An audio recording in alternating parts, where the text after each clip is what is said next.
يا نفس إن لم تظفري لا تجزعي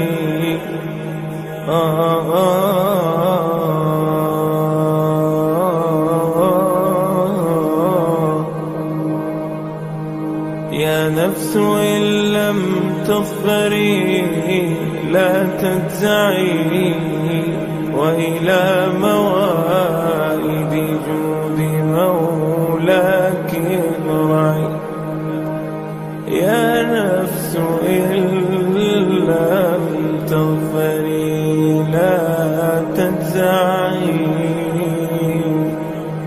وإلى موائد جود مولاك ارجعي وإذا تأخر مطلب فلربما في ذلك التأخير كل المطمع فاستأنسي بالمنع وارعي حقه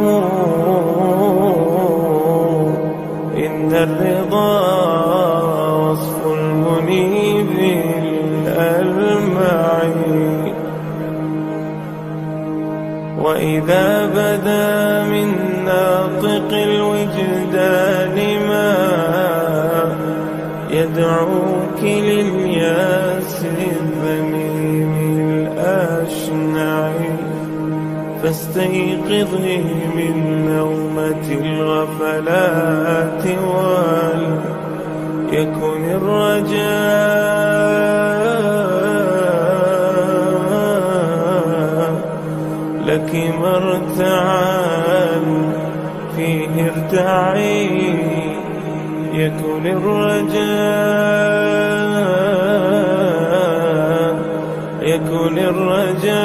لك مرتعا فيه ارتعي إن العطاء امداده متنوع إن العطاء امداده متنوع يا حسن هذاك العطاء المتنوع وردوا على نهر الحياة وكلهم شربوا وكم فرت من متضلعين حاشا الكريم يردهم عطشا وقاد وردوا وأصل الجود من ذا المنبع أصل الجود من ذا المنبع يا رب لي ظن جميل وافر قدمته أمشي به يسعى معي يا رب يا رب لي ظن جميل وافر قدمته أمشي به يسعى معي كل الذي يرجون فضلك كل الذي يرجون فضلك امطروا حاشاك أن يبقى هشيما مربعي كل الذي يرجون فضلك امطروا حاشاك أن يبقى هشيما مربعي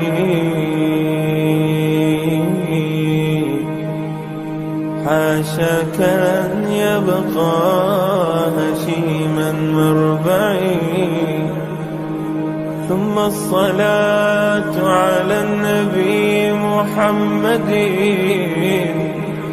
سبب القوي إلى المقام الأرفع هو عصمتي هو عروتي فاستمسكي يا نفس بالمجد العظيم الأمنعي صلى عليك الله يا علم الهدى يا مصطفى يا خير كل مشفع اللهم صل وسلم وبارك عليه وعلى آله.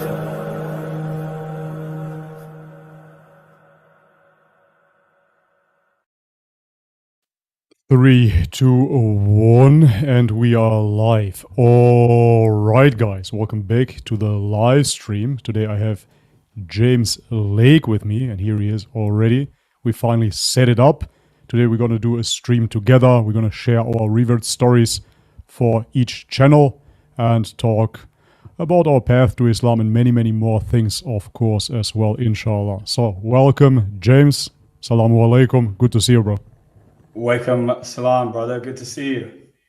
I was actually watching a lot. Yeah, great to see you. I was actually before the stream. Then I was telling you that the reason I noticed you before I noticed you about 6 months ago, I would say, is because I live here in Almelo, Holland. I don't know if you know Almelo. It's a little town on the edge of the German border in Munster. Sounds familiar. I know Venlo, Amsterdam, obviously, Rotterdam. Enschede. Maybe I'm sure so I passed through. It's a bit more of a prominent town. Almelo has got nothing really going on it, but I live on the German border. And when I saw your Revert, I started watching your stories, like when you were on the edge, and I messaged you back in May and said that, you're in Germany, and I saw that you'd also had some kind of interesting experiences which I related to, because I think that you tried like psychedelics, that kind of stuff, and in the end you came to the same conclusion that I came to, and I thought that was interesting. Oh, okay, that's very interesting. I didn't know that you had experiences with psychedelics as well. We can talk about that a bit later if you like, because I think it's very interesting for people that dabbled with psychedelics. They think oftentimes that religion is not on the menu anymore because you can experientially understand how the universe works, if you will, and therefore they are very shy when it comes down to dogmatic religions. So therefore, I would like to hear your story later with psychedelics as well, for sure. Yeah, okay, perfect, brother. Well, I think what's interesting, and if you don't mind me starting off on there, not on the psychedelic piece, but I get a lot of people say like about how do you know for sure it's a creation, and it's all of my experiences from all of that leads me to think like, and I get the way that people think that religion and these things can't coexist, but once you understand it's a creation, once you've had experiences that make you see like, this is not by accident. This is a lot deeper than that. Then I think the only question that comes to choose is like, well, what would God want you to be doing? You know, and how do you keep society good the way that we saw everything like falling apart? But yeah. How did you find Islam then, my brother? Okay, I should start first. I think people are bored by my story already because I repeated it so many times. So I'm going to keep it very, very short. No, I can do it, but I'm going to keep it short, and then I want to give the floor to you so you can speak in depth about it. Because my story, as often as I repeated already, starts ultimately in northern Macedonia, formerly known as Yugoslavia.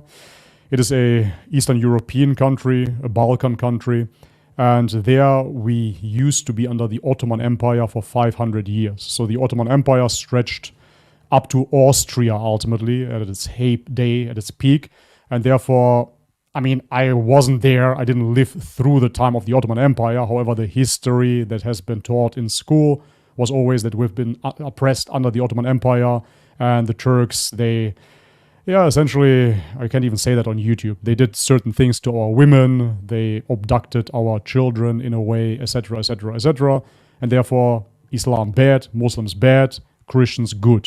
So this is it in a nutshell. Then later, living in Germany, growing up in Germany, I was surrounded by a lot of crime, a lot of illegal activity, if you will, predominantly by Muslims. And so therefore I saw how Muslims are involved in the drug trade, prostitution, and whatnot. And so therefore I said to myself, well, okay, it seems to be a very aggressive, warlike religion.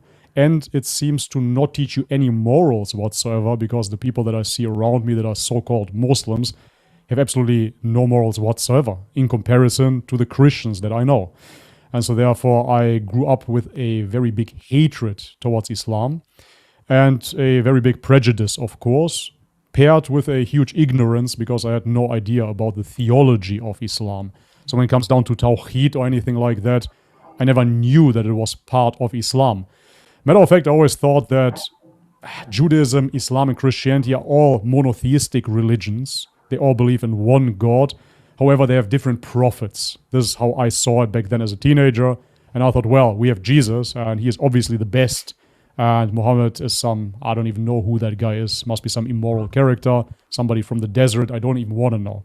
And ultimately, this is why then I had to go through my own journey, which means I seeked out all the religions but Islam.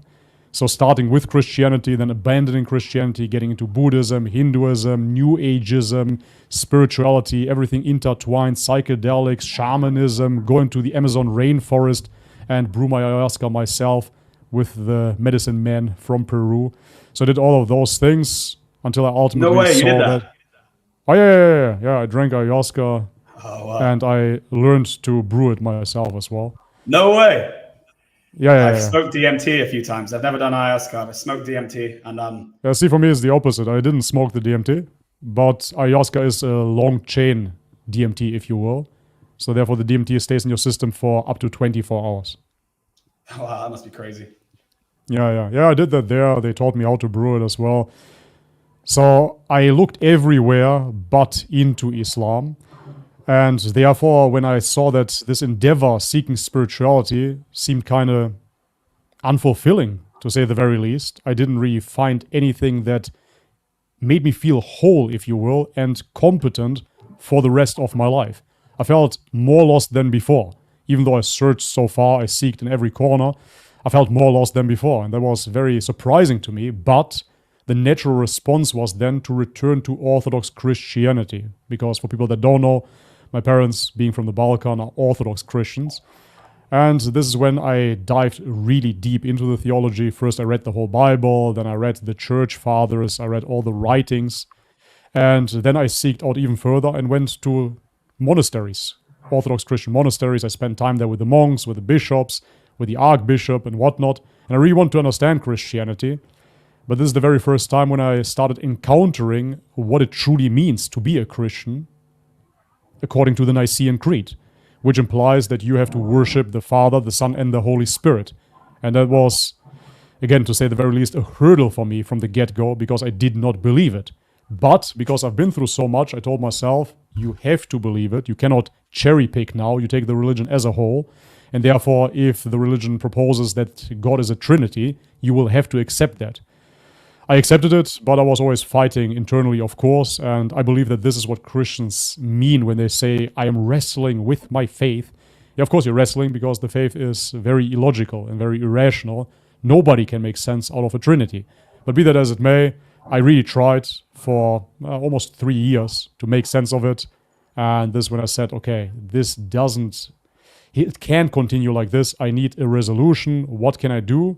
And it was the time where anti-Muslim content, anti-Islamic content was very popular on YouTube. So I said, you know what? I'm going to read the Quran myself to debunk Islam. And when I do that, when I accomplish that, and I was sure that I will, then I will be so much firmer in my own Christian faith. So this is what I should do now. Let's go dismantle the Quran and find the devil within that book. And so I set out to read the whole Quran and debunk it. But obviously after a few pages, I already realized, okay, this is the exact opposite, because this is a book of Tawheed. This is a book of monotheism. And ultimately, it was the explanation for everything that I was seeking. My whole journey was a seeking to get close to God. And that is the logical conclusion. If there is a God, then we should seek out God alone, right? And when I started reading the Quran, it all just fell into place and it made sense. However, I had, of course, a lot of cognitive biases and dissonances, and I wanted to stay with my Christian bubble. So I was fighting it for 2 years ultimately, gathering more research, trying to learn Arabic, reading more Hadiths. Now I'm going to find the flaws in Islam because I heard so much bad things about it and I was so biased, you know. But ultimately, I couldn't find those negative things that I was looking for. And then it had to come to submission, right, which Islam means. And with that, I submitted my will to God and accepted Islam. This was my story in a very, very brief version. Wow, mashallah. You actually make me feel more conviction in my choice of coming to Islam, because your journey is completely different to mine. I'll tell you, that's a crazy story, because you went into the ultimate research of everything. And I think that's so cool. I came from somewhere I was like a cultural Christian. And I understand Christianity more as a Muslim because I've been going back into things and researching things. But like mine came because I spent the whole of my younger years not as anything, not believing anything. I have a dad who is an atheist. He would say things to me like, he goes, if God created everything for a reason, why do boys have nipples? And he would say things like this. And I just thought for the whole of my time that my whole reason for being is to make as much of a dent in this world as I can and be like, not YOLO, but like try and make a name for yourself, you know? And then I realized like at 23, I had success, and I had more success than I would have imagined that I would have had. And this is about 12 years ago. I'm 35 now. And at 23, I started taking antidepressants and stuff because I had the things that I thought would make me happy, girlfriend, money, all this stuff. And then I'm like, but I still feel unfulfilled.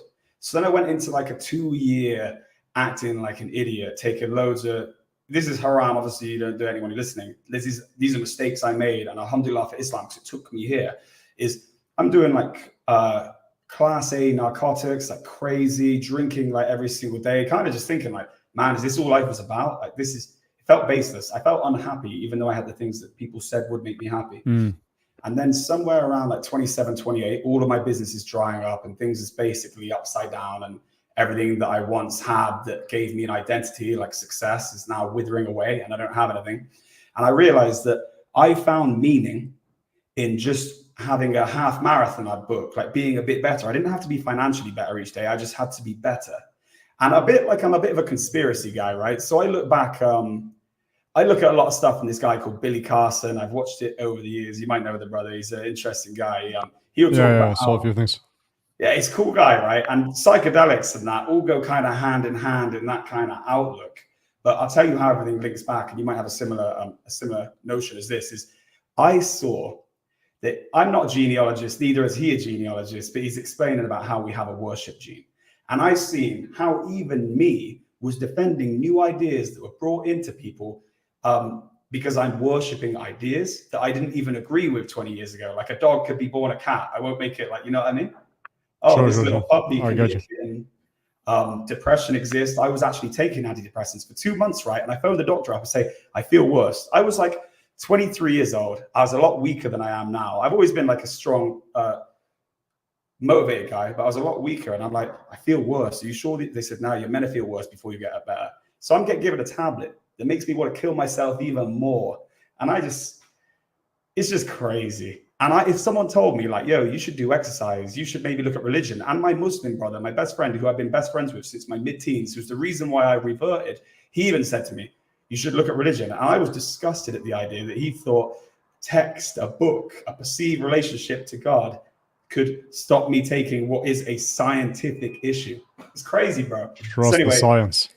Trust the science, bro. Cats can be puppies. Sure. So yeah, and then at 27, I started training for a half marathon. And despite this had been the poorest I'd been in like 3 or 4 years, and business was going downward. And one thing about anything in life is it doesn't matter if you have £100. If you have 95 tomorrow, you're going to be more stressed and less happy than someone who went from a 0 to 5. Like everything's very situational and everything's very perspective based. So I managed to suddenly find meaning despite the fact that my money was running out, just because, I'm fitter each day. And then I started to realize like this connection. It was very weird, but I used to call it the universe at 28 until 30. And then by 30 years old, I saw societies falling apart. And I'd had this whole notion through my psychedelic experiences, through everything, is I had this whole notion that I believe we're created. Like I've seen geometry in my trips and stuff that I didn't have any conception of in this world. So how did I create it? And the answer that I have is I didn't create it. It's been created. This is a creation. But it's all arrogant of me to be like, well, I believe in God. I can see this is created, but I don't need a rule book because I'm good enough. But that's not the true, because if you look, everyone in society is struggling. We need more love around us, and religion gives love to the people around you. It's like a self-accountability thing. So I spent a year kind of dicing with Islam. I knew I was going to take Islam, but I didn't want to take it at this point because I drank a lot, and I drank a lot with my granddad. And my granddad was really, really special to me. I looked up to him. He was like the guy I wanted to be like. And then at the point where he died, I was like, right, there's no excuses now. And I signed up to Islam. There you go. And that was about 2 years ago. Alhamdulillah. Alhamdulillah. Yeah, that's amazing, man. You mentioned the worship gene there. And it's absolutely true, because when people don't worship God, they will worship something else. And this is what we see within this society. Ultimately, people worship whatever is being presented to them. As you said, they are worshiping an ideology. It might be this false idol worship where you have certain celebrities and everybody's going crazy because they're on stage and they're fainting and they're worshiping people. Yeah, and it is ultimately a hierarchy. So what will be on top of that hierarchy if it is not God? Then it will be some sort of desire, some sort of false ideology, some false flag that you fell into, and you will make it your God. This is what true idolatry is. This is truly how I see shirk even. The description of worshipping anything besides God, shirk, can be literally anything. It doesn't need to be a pagan statue, a pagan goddess or god. It can be anything. And this is what you see within our society, of course, because those people, because they have systematically removed God from our societies, they worship people, they worship animals even. I don't know if you know that. I used to be a vegan. Shame on me, I always say. I used to be vegan for 4 years straight, even, and I talked on this YouTube channel about this. So you see people within that movement, which is a sort of religious movement. They make it a replacement religion, and they're worshiping the animals. The animals' emotions, the animals' feelings, the perceived families of the animals, as if it is a Disney movie. And they're literally worshipping those animals. They suffer, they malnourish themselves for the animals, right? And other people, they sacrifice their sons at the altar of science and turn them into something else, right? It's absolutely unbelievable. And it all trickles down if you have something false on the top of your hierarchy. And this is why it is so important, of course, to return to God as a society. I saw that journey, actually, the fact that you're a vegan. Because I went through some of your videos a while back, and I thought, that's interesting. And I think probably, yes, similar to that as well. Like, who gave you veganism? Who told you that? And you realize that society is constantly carving us. And unless you have something that is like tried and tested, and you've seen that this cohesively keeps societies solid as a rock. And you know what I noticed as well is where you were talking about where you didn't understand Islam and you saw it was like a lot of crime and this, that is kind of the experience I had as well, is not understanding the difference between people who are maybe born into a faith but weren't practicing, and then also just me not understanding. Yeah. And if you'd have told me 10 years ago that I would not be drinking, I'd be like a hippie Muslim, I would have said no way in hell. Or not hell, you know what I mean? No way, no chance. Yeah. That's funny. But you said that you think that your journey is so much different than mine. Maybe the part where I'm seeking all kinds of truths and I'm going to the different religions. However, until 24 years of age, I was the same, if you want to call it YOLO or whatever. I was pursuing a very hedonistic lifestyle. I was partying every weekend, even weekdays as well. I was going to techno raves in Germany and whatnot, you know. I had multiple girlfriends. I was making money, not the, let's say not via the straight path way, let's just put it that way, for YouTube. So I had a very, very hedonistic life, but when I was 24, I got struck with a severe illness. And that severe illness, it was essentially an autoimmune disorder, but I always say the doctors claim it's an autoimmune disorder when they don't know what you have, because they couldn't really diagnose it. However, during that time, I lost a lot of income. I lost a lot of girlfriends. I lost pretty much my physicality. My right leg got even paralyzed for a while. I couldn't properly walk anymore. I got shattered. And before that, I was really in shape, six-pack, super shredded, like a Zeus, it was that time. I was really into it, like partying and pumping iron. I saw you won a competition as well, jiu-jitsu, so I know you're a physical specimen. Yeah, kind of. Now I'm old. Yeah, you said, all praise be to Allah, and you had your finger up. And the guy's sagging down. That's cool, bro. Yeah, all praise to Allah. Before all this, you had a fragile body, did you? No, as I said, I had a very strong body, but then it became super fragile. So I got totally shattered, and I started actually going from doctor to doctor, first in the Western medicine field, and nobody could find a solution. And this is when I proceeded into alternative medicines. That helped a little bit, but not truly. Then I went into Chinese medicines. That helped, again, a little bit, acupuncture and stuff. And then ultimately, because all of that failed, and I can't say that here on YouTube because the video where I actually talked about it got deleted by YouTube, removed manually. I got so depressed that I wanted to end this life, whatever. And so it was during that time that a buddy of mine reached out to me and introduced me to psychedelics. And it was through those psychedelics, and no, I'm not advertising for it. I'm not taking them anymore. But during that time, they actually healed me physically. There was a physical healing effect to those mushrooms. Yes, absolutely. And I couldn't believe it, because my friend, he actually introduced me to those things and said, come on, you have to try it. And I told him, I don't want to have anything to do with drugs anymore. This is in my past now. This party lifestyle shattered my immune system. I don't want to touch any of those things. And he kept on insisting, no, but those things, they are plants, the Amazon jungle, that's where it grows, etc., etc. And it was kind of forced upon me, if you will. And of course, there was a curiosity after all. But nevertheless, trying it, the trip itself was amazing and the most horrifying thing that I ever experienced in my life, because we totally overdosed. I don't know if you know about the so-called heroic dose of 5 grams. 3.5 to 5, yeah. Yeah, exactly. Yeah, well, we took 100 grams divided by 2. Shut up. Yeah, because we had no idea. You really... We had no idea.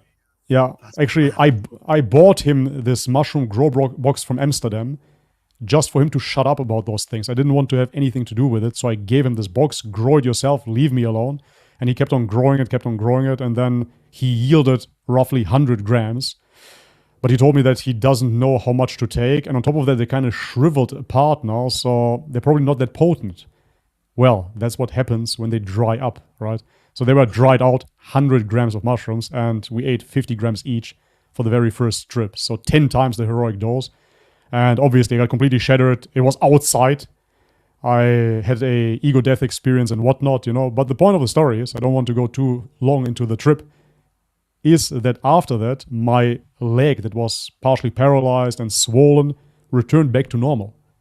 And I was like, okay, This was the most horrifying experience that I ever had, but I have to repeat this now because it is actually healing, So this is why I then started pursuing physical healing through psychedelics. But needless to say, if you ever dabbled in psychedelics, you know that it's more spiritual than physical. And after a while, when my physical ailments were kind of gone, I kept on diving deeper, trying to find the truth. And this set off this whole pursuit of materialism, if you will, and set me on a journey for 10 years, looking into religion, spending time in Buddhist monasteries, Christian monasteries, Hindu temples, and whatnot. It was actually the catalyst, the mushroom. That's crazy.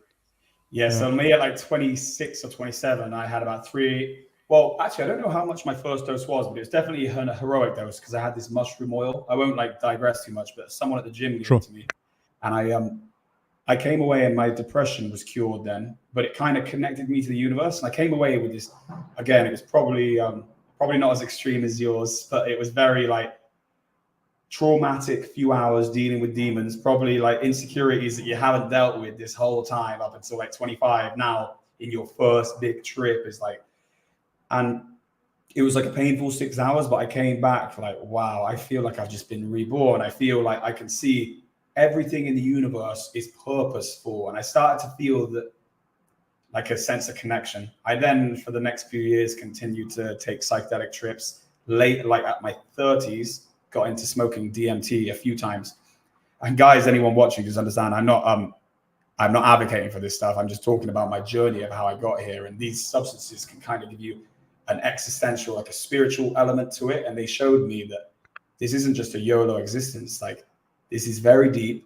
It's very complex. And sometimes, like, I sometimes use the notion, like, or the example, that if you ever thought about someone and they text you, well, psychedelics make that all make sense. And then just like understanding that God, if you believe in a creator, then that all makes sense anyway. But if you're coming from someone who doesn't believe in a creator, it's like, what?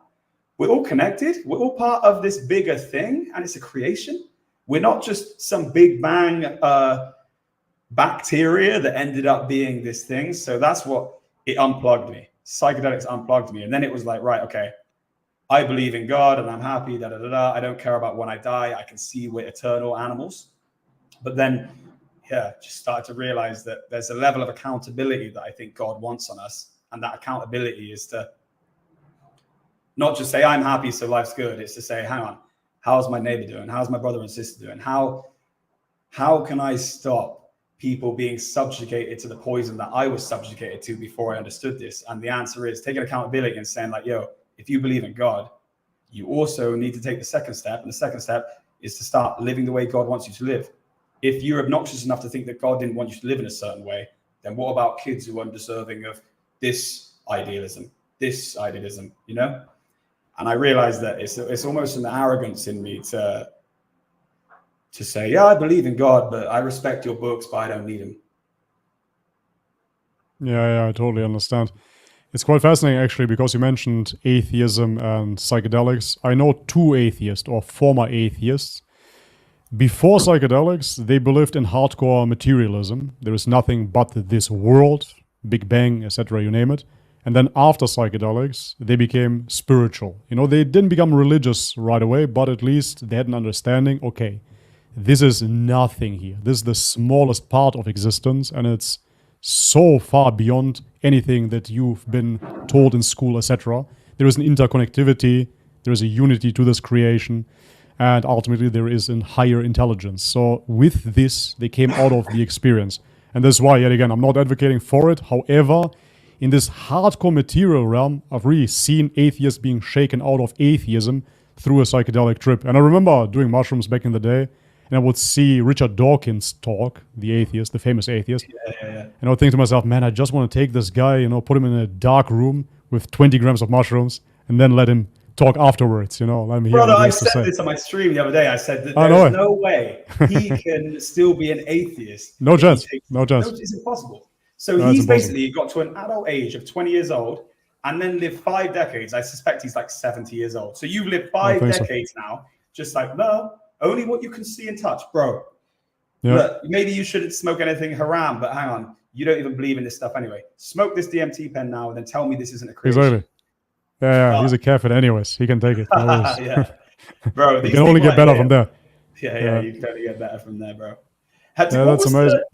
What was the like reception from people you knew before when they knew you was a Christian and now like, what? Bobby is a Muslim. Yeah, depends who you ask, right? So my family members, friends and family members. Okay, so friends. I always had a very close group of friends. There were roughly 5 people, the closest core of my friends. And they always accepted my decisions, and I was a very extreme guy anyway. So whatever I would do, they would say, well, Bobby is going through that phase now. They would follow along. Some of them, some would just look at it passively and observe what will happen, you know. But ultimately, most of them, they just said, okay, if that is for you, that's fine. Just don't preach to me, etc. Okay, cool. Then I have a few friends that are now, because they're older too, hardcore Christians. And we always have religious debates ultimately and good fun. But they, of course, don't believe that Islam is the truth. They believe in Christianity. But yeah, the friends are friends. You know, this is why they are friends. They will accept you no matter how you are. However, when it comes down to family members, it was different. They always say that blood is thicker than water. I don't know, man. Like, my family, I guess in a core understanding, it would be thicker than water, surely. But a family has much more preconceived notions, and if you don't fulfill those, they're not going to see you the same way, you know? Because, as I said, friends, if I decide to do something or not to do something, we're still going to be friends. It doesn't matter, you know? But with family members, when it comes down to fathers, for example, they have a certain, well, form that they want to shape their son into. And if the son doesn't follow in those footsteps, there will be trouble, ultimately. And there will be, yeah, some sort of suffering. And so therefore my father, since I reverted to Islam, he hasn't talked to me since. So we have no contact whatsoever. My mother didn't talk to me for the longest time as well. Now she started talking again. Same thing with my sister. Yeah, with many family members, I'm not in contact with either anymore in Macedonia. Some of them said that they don't want to welcome me in their house anymore because now I'm the perceived enemy. Which is so ridiculous for me because ultimately it is a belief system. It is a subjective choice to an extent, if you will. Of course, I believe that Islam is the objective truth, but nevertheless, it is a subjective choice that you make to follow that path. And therefore, I don't understand how it actually changes anything about anybody else's life. But it is deeply personal for many family members, and therefore, yeah, they didn't receive that well at all on my end. How was it for you? Crazy. Well, I mean, I wouldn't. Mine's been tough for my dad. Yeah, I don't really speak to my dad anymore. Maybe in the last year, I used to speak to my dad almost every single day. I phone him. I probably spoke in the last year. I spoke to my dad. Texted him on his birthday, which is a few months ago. He texted me at Christmas. He don't really want anything to do with me either. And I think the reason is it's very difficult, right? And I think probably all of our families have the same thing, is especially the men, is like they want you to follow in footsteps after them. But the problem is the footsteps weren't my footsteps. They weren't going to be right for me. Like I wanted something that was going to not need tablets to solve it. I wanted something that was bigger than everything. And maybe if I'd have taken Christianity, I wouldn't have the same issues, but still they would find that alien because they don't believe in anything. And a bit like what you say is, it is subjective to the individual. Even though we find the objective proof, it is subjective to the individual. And I respect someone who's a Christian. I respect someone who's an atheist. And I think that if you look at either you or I objectively, I don't know you before you reverted, but I know myself before I reverted. And I think if you take away what book I'm reading and you take away the fact that I'm praying, you can, and even then, they should be neutral. They shouldn't affect you. But if you view everything as, hang on, I don't have to worry about him doing a drug overdose. He's happy all the time. He's way more charitable. If you look at those, objectively, this is a net positive. But you don't want to look at it that way. You want to look at it as like, he hasn't taken my path. But if you could take your head out of it, and like you said earlier, when you said about the monotheistic religions, and this is what I'm quite blessed because my mum wasn't a Christian, is she just kind of doesn't really understand it. She just knows that, well, he's more calm, he's best version of himself, so she's happy. But my dad, I don't think he'll ever get the opportunity to know me since I've reverted. Like, he just doesn't want to know. But it is what it is. I feel a lot better with myself. Obviously, everything in this world is like cost and reward, and the reward of becoming a Muslim came at some family costs, but those family costs have been small compared to like the sense of like fulfillment and just patch over my soul. So yeah, that's very interesting what you said there, that the Father wants you to follow in his footsteps, but they are not your footsteps. Ultimately, I was wondering, because I read and I saw that you have been an atheist before Islam, and now when you said it in the beginning that your father was an atheist, that explains, of course, why you would at first follow in his footsteps and become an atheist as well. Because, matter of fact, my father, even though he's a Christian, an Orthodox Christian, he never read the Bible. He has no idea about the theology, but my father would teach me that there is only one God, and that God is the greatest. So, Allahu Akbar. That's basically what he was saying without knowing it. So he was a monotheist, he is a monotheist, he never read the Bible, he sees himself Christian because of the cultural context and what his country has been through.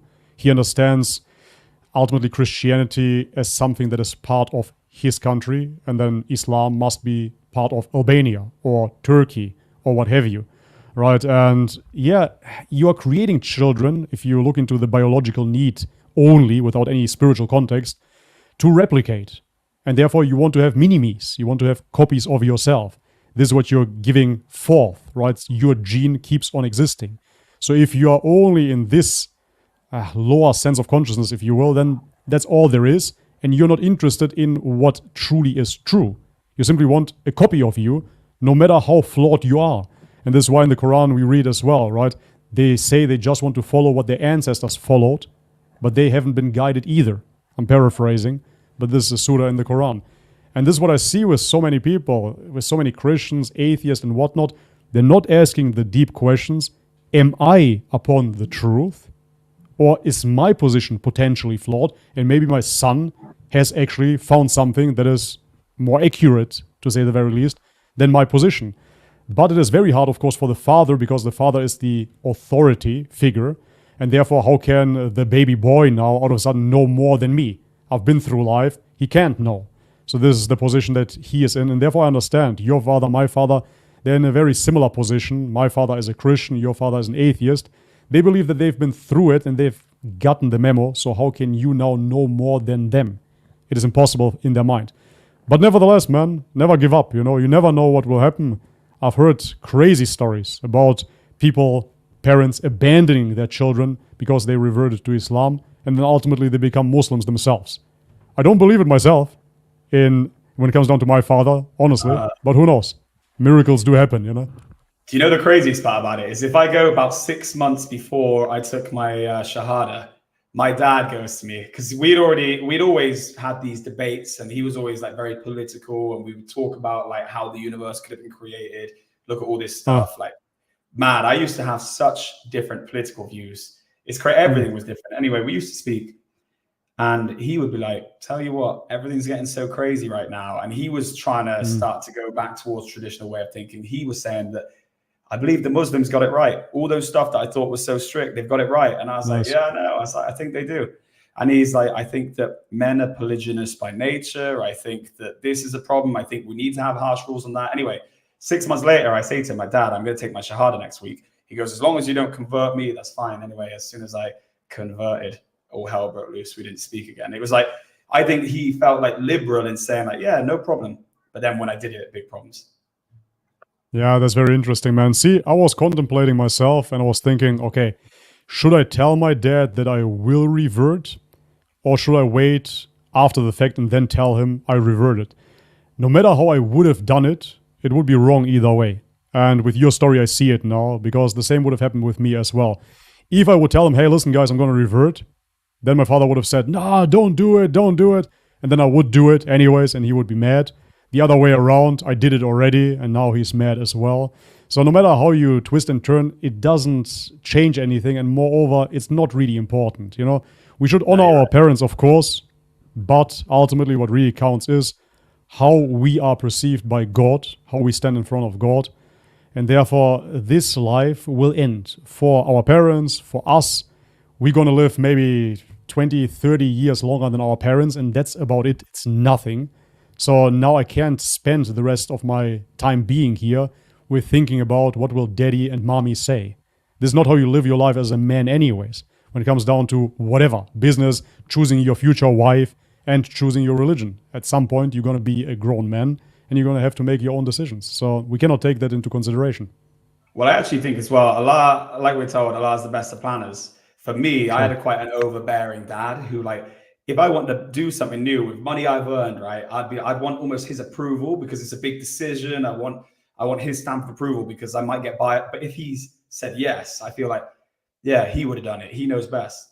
But in all of this rejection during Islam, it kind of forced me to be my own man. So like these last 4 years, 3 years, like, because he stopped speaking to me about, well, we've been, since around COVID, we had disagreements over science and all that stuff. So it's all been crazy. big family disputes, and they started, and really Islam was like the nail in the coffin. But what Islam did is it broke me free so I could be my own man. So alhamdulillah, like I think that everything happens for a reason. I don't know what your experience is in the disconnecting from your family, it gives you the opportunity to, even though it's sad that you're not as connected to them, it gives you the opportunity to flourish in your own right. Yeah, I agree with that, even though I have to say that for me, I kind of distanced myself quite some time ago, because what happened, I was telling you about my disease, illness, sickness, what have you, and that I healed with psychedelics. I left Germany 2014, and I went on a really long journey, first to Australia, then to Indonesia, Thailand, New Zealand, South America, Peru, Colombia, and whatnot. I kept on traveling, and I haven't seen anybody back in Germany for like 5 years before they finally came and visited me in Thailand. And then for a while I got back to Germany again. So I was already on my path. I was set to do my own thing anyways. Okay. However, during the COVID time, I actually got very, very close to my father again. It was amazing. And it was before I finally got my son, my firstborn son, that I wanted to simply clarify everything that has happened in the past. So, alhamdulillah, my parents, they were very, very nice people. Nothing traumatic in that sense happened. But nevertheless, parents are people as well. And so they did their mistakes. I did my mistakes. So I wanted to clarify everything before I become a father. And so I set out to forgive my parents, basically. I got this idea, you know what, I'm going to forgive my father, I'm going to forgive my mother, I'm going to talk everything through, and I'm going to begin a new chapter, now me being the patriarch, me being the father figure in this family. And this is already where this cut kind of happened. You know, I said, okay, I forgive you for everything. My father was very grateful for that. He was super happy about it. My mother, on the other hand, I think that's female nature. She wasn't happy about it at all. What do you have me to forgive for? Like, I was there for you all the time. What is this? So anyways, but I felt the need to do so. And then I started my new life. You know, I got married. I got my first son, alhamdulillah. Alhamdulillah. And from there on, it just kept on continuing, because it was during that time when my son, he was just about to be born ultimately, when I opened up the Quran. So my wife was still pregnant, I think in the 8th or 9th month.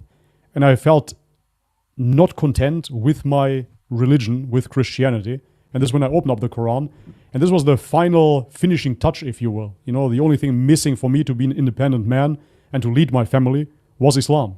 And this is when it came, you know, the perfect time. Right at the point of your son about to be born. Yeah, right there. You know? And so yeah, it was all perfectly lined up, alhamdulillah. Nice. So have you got any kind of testimony from anyone who saw you, like who's maybe not had any opinion and has no agenda on Bobby's perspective as a person, who just says, you know what, you from this time 5 years ago, you're so much more patient, you're so much more blah, blah, blah. Have you ever heard that kind of stuff? No, unfortunately not. Unfortunately not from anybody close to me. I hear it on YouTube quite often, because I used to do some more reaction content to vegans, and I had a very short temper during that time, because as I said, I was vegan for 4 years and then it destroyed my health. So I went on this anti-vegan hate train, and I was just doing anti-vegan content, talking about how dangerous veganism is.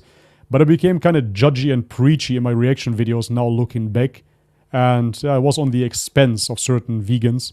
So yeah, I am not into that stuff at all anymore, reacting to other people in that sense and judging them and telling them how wrong they're doing things. So yeah, that feedback I have gotten on YouTube. However, in real life, not so much, no, because the people don't want to see it, ultimately. So for example, again, in my family, they want to tell me, but this is just you. You know, obviously now you're a bit older, you're maturing, you don't need Islam for that. So they don't want to see that connection. They don't want to see that tie, you know. And have you ever felt that people were able to pull you away? That did change. No, absolutely not. No, but that was never the case with anything. When I was 16 years old, I started bodybuilding, and then with 19, I started hardcore bodybuilding. I was squatting 240 kg and whatnot. I was really into it. I was insane. It's really nothing to be proud of. I destroyed all my joints, man. It's really not good. But really? Anyways, during that time, so I was really going for it, and everybody was telling me how wrong it is. And you have to understand, I was 19 years old, and now we have Macedonian get-togethers, family celebrations, and they have, of course, all the good Macedonian food. I would go there with my Tupperware box with rice and chicken, right, and just eat that. Even then, I wasn't drinking alcohol anymore, you know, just rice and chicken and broccoli, and that's it. And so I never cared about what people say. I always had this intrinsic connection to God. This is why I don't understand truly the mindset of the atheist. And I would like to ask you about that a bit more into detail a bit later on. But for me, it was always crystal clear that I have my path and I need to finish my mission, no matter what it is. I always saw my mission, as egoistic as that sounds, as superior to anything else from the outside. Because I thought to myself, well, if I look at anybody that achieved anything, I used to be a fan of Arnold Schwarzenegger when I was young, obviously because of bodybuilding. This guy left Austria, he left this little village and went to California. And when his father was sick and about to die, Arnold Schwarzenegger competed at the Mr. Olympia and said, well, if he dies, he dies. I have to finish this job now. I'm here for a reason. I have to, become the best bodybuilder in the world. And that sounds super egocentrical, and in a way it is as well. But at the same time, with it, Arnold Schwarzenegger left this legacy for the world to see, right? So there was this purpose that he needed to fulfill. And this is why now we're talking about Arnold Schwarzenegger. So there was a mission for this man. And I always believed in that. I always believed, okay, no matter what anybody will say, I will have to go my path. I will have to go my way. So I never second guessed that. So I had so many people, again, as I said, reaching out to me. My mother, for example, I don't want to talk too much about it, but man, she was crying on the telephone, telling me that she's going to off herself and whatnot if I don't come back to Christianity. And I said, well, it is what it is. I cannot leave God for anything dunya related. It's impossible. No matter what you're going to tell me, nothing will be a better argument than that there is only one God worthy of worship. Literally nothing will be a better argument. You cannot give me any argument whatsoever, no matter how emotional it might be. And I'm not a very emotional guy anyway, so I don't really fall for that emotional manipulation from sorts, So I don't understand it, man. When people have a certain perspective and it doesn't align with mine, that's amazing. Just keep your perspective then. That's how I see it. I really don't mind. I never get triggered by other perspectives in that sense. If you would tell me whatever you like, anything, what I find disgusting, let's say you like super spicy Thai food that is just burning out your face when you eat it. Okay, cool. I might not like it. So be it. This is how I see every single topic in life. I really don't care. It's literally like a food choice to me. No matter what you like, go for it, and I go for mine. That's cool. Well, yeah, I think it just gets a bit like what you were saying earlier about you'd be like a million miles an hour with like diets and all that kind of stuff. You know what happens with diets as well is people want you to be on their one, don't they? And like you start, I even see it in my chats, like Christians are coming in, like writing like crazy essays. And you think, you do you, I'll do me. Like, I don't need to have your perspective. You don't need to have mine. We can respect each other's. But what you were saying earlier, where you used to be a million miles an hour and crazy at anything you did, bro, do you know that's the same as me? And when I first came to Islam, everyone was thinking this was going to be a phase. I'm here. So I did the opposite, actually. I didn't do vegan diet. I was a carnivore for a while. And then when I became a carnivore diet, because of Jordan Peterson, who I actually don't like at all anymore, bro. Everything goes crazy. But anyway, at the time, I was listening to Jordan Peterson because I wanted to cure everything. And I wanted to just eat meat because that would be the answer to all of my prayers. And I did that. And when I did it after week 1, I was trying to convert every single person in my office to eating meat. And then in a second, I stopped eating meat. And then balance was the way forward. And I'm going to do this. And then that became my new thing. And then this became my new thing. But when I did it absolutely 1 million miles an hour. If I took on a hobby, I was doing it. And I think people thought the same with Islam. But actually, Islam has been the opposite. I didn't take it on at 1 million miles an hour. It's not that I'm taking baby steps. I'm doing everything I can.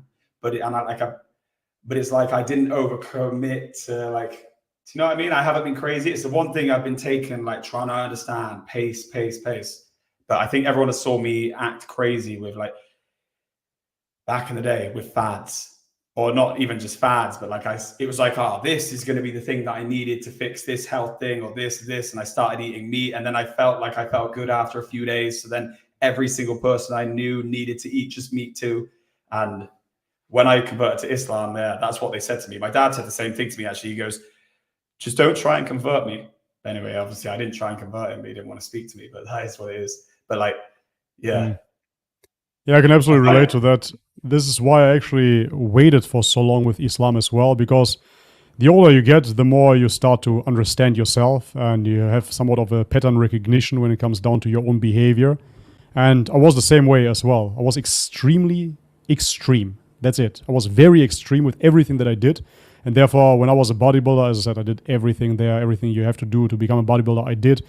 And the same thing with the party scenes, with psychedelics, with whatnot. I went into all the extremes with diet. I went vegan. I went raw vegan. I did a juice fast, just drinking raw juices for 35 days straight, no food whatsoever. Wow. I did the 10-day water fast. I did all of those things. I did carnivore myself as well. I done a 5-day water fast. I done a 5-day. Very good. And that was hard, man. You did 10 days. Yeah, after day 5, I thought I'm going to die.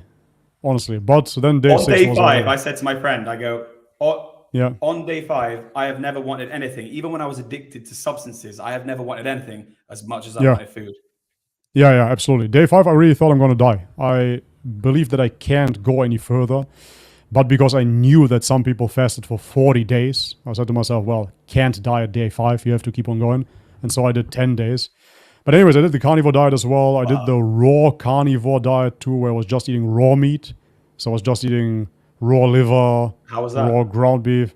Very nice. Very nice. I still eat a lot of raw meat nowadays. Yeah. I eat raw meat every day, basically. But not exclusively. How do you flavor it or whatever? Depends. For example, what I really like is steak tartare. So steak tartare, what I do is I just chop up a steak and then I add some pickles to it, a bit of salt and pepper, shot of olive oil. Yeah, that's about it. Oh, nice. And a raw egg yolk on top. Beautiful. Yeah, I love steak tartare, bro. One time I was in Palma in Spain, and my dad's friend, he ordered steak tartare, and he thought he was ordering steak with tartare sauce. This is about 20 years ago. And then he was like, "Can I send this back? It's not cooked." And then the waiter's like, "It's not meant to be cooked." And then I tried it, and I was like, "Wow!" And now anytime I'm at a steakhouse, I have it for the starter. Well, yeah, it's the best. It's the best. Steak tartare, carpaccio, things like that. And I mean, sashimi is raw meat as well. Yes, it's fish, but it's meat. It's muscle meat. That's what it is, So it's not so outlandish, but people, they are so severely brainwashed by the food industry that they believe everything has to be super deep fried and cooked. Most bioavailable vitamins die off actually when you cook them. So therefore, raw food has its advantages. And to this very day I eat so. But what I want to say is that ultimately I went through all the diets as well. Very, very extreme there. And with Islam, because I've seen myself jumping from topic to topic, from theme to theme, from diet to diet, I didn't want the same thing to happen to Islam. Because I had so much respect and I already understood that it's really the truth. So I didn't want it to be a fad for me, So that's why I really, invested a lot of time before I accepted the truth. So I know that I'm going to stay. Amazing. Talking of meat, bro, I was actually thinking about this the other day. Have you ever heard people say that cortisol is like the worst chemical for causing cancer and heart disease and all this kind of stuff? Cortisol or cholesterol? Cortisol, like stress hormone. Okay, stress hormone, yeah. So the stress hormone. Now, with halal animals, I was actually saying this to my mum. I was like, "Mum, I'm not even telling you to convert to Islam. I'm just telling you, like, look, we've got cancer in our family. People have had cancer. And everyone always says, don't get too stressed out. Learn how to manage your stress, because otherwise you could get cancer." Now, what are animals? Halal animals are not even allowed to know they're going to be killed. But everyone is eating cows that have been shaking stress hormone through every single piece of the steak. It's been shaking while its brothers and sisters have died. Bolt to the head, bolt to the head, bolt to the head. So maybe the reason why we're not allowed to eat animals that didn't know they were going to die is because, and the reason it has to be cut at the throat is because the stress hormone doesn't have a chance to go down into the body of the animal. And I thought, so you know what I looked at? I looked at what countries have the lowest rates of cancer. And I think 7 out of 10 of them are Muslim countries. Now, it could be because they don't have processed food. But anyway, I've actually got a few people who are non-Muslim eating halal with me now, because I can't imagine that if they keep telling you that stress is the biggest killer of all, why on earth would it be good? Think of how stressed you are when you think something bad's going to happen, like you're about to crash a car, or obviously we hope it doesn't happen, but if something like that happens, how stressed and tense and everything you are. That's the meat you're eating. It's got terror running through the meat. And they tell you that if you get stressed about your job, that can cause cancer. So manage your stress better. Okay, manage your stress better. Why am I eating meat that's riddled with stress? Yeah, that's an interesting point. That's an interesting point. Actually, it is an argument that the vegans bring forth. especially the vegans that are somewhat into Buddhism. And in Buddhism, you have this concept called ahimsa, which means non-violence. And they give the exact same argument. They say that you are consuming the stress. They're not really talking about cortisol, so I didn't make that connection there. That's a very good point. However, they are speaking about simply the spiritual stress that is ending up in the meat, and this is what you are ingesting. And I believe that is absolutely a fair point, and halal slaughter would be the solution for that. So therefore, kudos to you. It's really a very, very good connection that you made there. And I would say that it's proven ultimately, because if you look into certain pagan practices even, if you look into what the Aztecs and the Mayans have done, at first it started as well with adrenalizing animals, torturing them, hunting them in a specific way, so they secrete a lot of adrenaline, a lot of cortisol, and then consuming their blood, and that then trickled further down into human sacrifices, where they did the same. Very dark story, but it's true. I was actually going to say then, that sounds like conspiracies I listened to. No, it's fact. That's actually true. No, I know. When you were saying about the animal, I was like, well, this is similar to what I read, but I hear about it with humans. No, that's, if you look at here, Quetzalcoatl was the perceived god, right, in the Aztec Empire. So they sacrificed, I believe it was over 1,000 people in one day on those Aztec pyramids to their perceived god Quetzalcoatl. It was a blood sacrifice, obviously, right? And so they adrenalized. Yeah, in a way it is. I mean, adrenochrome would be the extracted version. So the extracted version out of the blood, the molecule itself. But yes, adrenalized blood is basically what it's based on. And so this was common practice amongst the pagan tribes. And of course, if we go deeper, we can, I don't know if I can talk about this on YouTube anyways, but you can definitely find that it might be somewhere still a practice. Bro, I think so. What I kind of realize, not to digress too much, but everything that we see on Game of Thrones, where you think, oh, good, that stuff doesn't happen anymore, it's all happening. The only difference is we have a Nokia 3210 and we don't know it's this old school phone underneath and it has an iPhone facial on, and we just think we're all technological. None of that stuff's happening. Like, it's all still happening, and the same people still run the world. Yep, I absolutely agree with that. Of course, I mean, what would be the use ultimately for the elite to give you all the technology that they possess? That's so ridiculous. Of course they won't. It's just obvious. I mean, even if you believe in certain agencies like in NASA, which I obviously don't believe in, but the technology that you can find over there, do you think that you have any type of access to such technology? Of course you don't. And then we're talking about certain technology that hasn't been released to the population and has been withheld for hundreds, if not thousands of years. I mean, even if you look into the Foo Fighters, right? Those are, do you know? Yeah, you know about the Foo Fighters. What about right? it? What about it? Go on, tell me. No, the Foo Fighters are ultimately those metallic UFO type of devices that they found during the Second World War, the Germans using, right? And they named them the Foo Fighters. That's what it's based upon. So, yeah, even back then, the Nazis apparently had a way advanced aeronautic technology, let's put it that way. And this is why after the Second World War, all the scientists, or the good scientists at least, they got transferred to America. And they got absorbed by NASA. So now you can believe... Yeah. So anyways, do you ever of course, look at the Admiral Byrd going down to the Antarctic at 1950 on direction of the US military after they had conquered Hitler? Is it the Hollow Earth thing? Yeah, I know that one. Yeah. Bro, I'm like, because there's so many things that we don't know who built the pyramids. We know there's been cataclysms, and for sure, you've got someone who's a well-decorated officer going down to the Antarctic saying that you could enter into an ecosystem. That makes sense, because I think the world has been reset at times, and there's somewhere people can survive, and there was somewhere that the technology was being grabbed by Hitler. Bro, I tell you what, I'm doing too much research and everything. I've been red-pilled on World War II like crazy these last few years, but crazy. I feel like maybe there is some technology that Hitler was speaking to as well. That's separate to the red pill. The red pill is another thing. We can speak about that another time. For sure. No, it's absolutely fascinating, man. I mean, Hitler, the way that he is displayed is inaccurate, to say the very least. You know, YouTube, I'm not an anti-Semite. Please don't flag me. That's not what I'm talking about.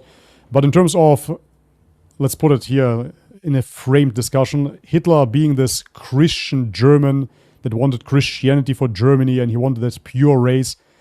That's not really what was going on. He was deep into the occult sciences, and there's so much material on the Nazis making expeditions in India, looking there for the Indo-Aryans and whatnot, witchcraft, magic, black magic. The swastika itself is an occult symbol that you find with the Indo-Aryans. It's thousands and thousands of years old. So it's not something that Hitler invented just to upset the Jews. It has nothing to do with that. It's a deeply spiritual symbol. If you look into it, it symbolizes the driving force of the universe, the power of the universe. So he wanted to ultimately channel this power and this energy for his cause. So it was he was very deep into occult practices and different technologies, communication devices, etc., etc. For sure. What do you think about the... do you ever watch anything from Tucker Carlson? No, I haven't really watched anything from him. I saw him on certain talk shows, podcasts. About how I think people have talked about it being potentially jinns that were above the White House lawn in 1950 when... But also there's other people... Basically, after the nuclear weapon got dropped on Hiroshima... Yeah. It was the first sightings of UFOs came after that, and they don't know if it was like a deeper, more advanced civilization from up the Antarctic that Hitler was potentially working with that was saying, yo, don't use nuclear weapons. Who knows? But what I do, brother, is because all of this stuff can drive me so crazy. Alhamdulillah for Islam. What I do is when I start to feel like my mind's frying, when I'm researching this stuff, I just think, remember, all I got to do is pray to the Creator. Keep praying to the Creator, and everything else is kind of like just fun information. The only important thing is it allows you to not go crazy looking at all these different ways we've been lied to, or this has happened and this has happened. Do you ever absolutely, man. Exploratory? Did you ever find like you felt like you could lose your mind? Oh, yeah, absolutely. And I would say that I partially did in my 20s when it was... Yeah, for sure. Yeah, for sure. Because I was so deep into psychedelics and all the conspiracies there are. And now I'm not going to deny those conspiracies and now say, now I'm reformed. I don't believe in those things anymore. No, quite the opposite. I still do. And basically anything mainstream that you will present me at first, I won't believe it whatsoever. I always think the opposite. So if the government tells me to eat vegetables, I'm going to eat meat.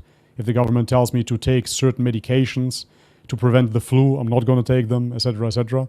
So if my government tells me not to eat any raw meat, raw milk, don't feed my children with raw milk, then I'm going to do exactly that as well. My son is eating raw meat, drinking raw milk. He's only 3 years old. He's thriving as well.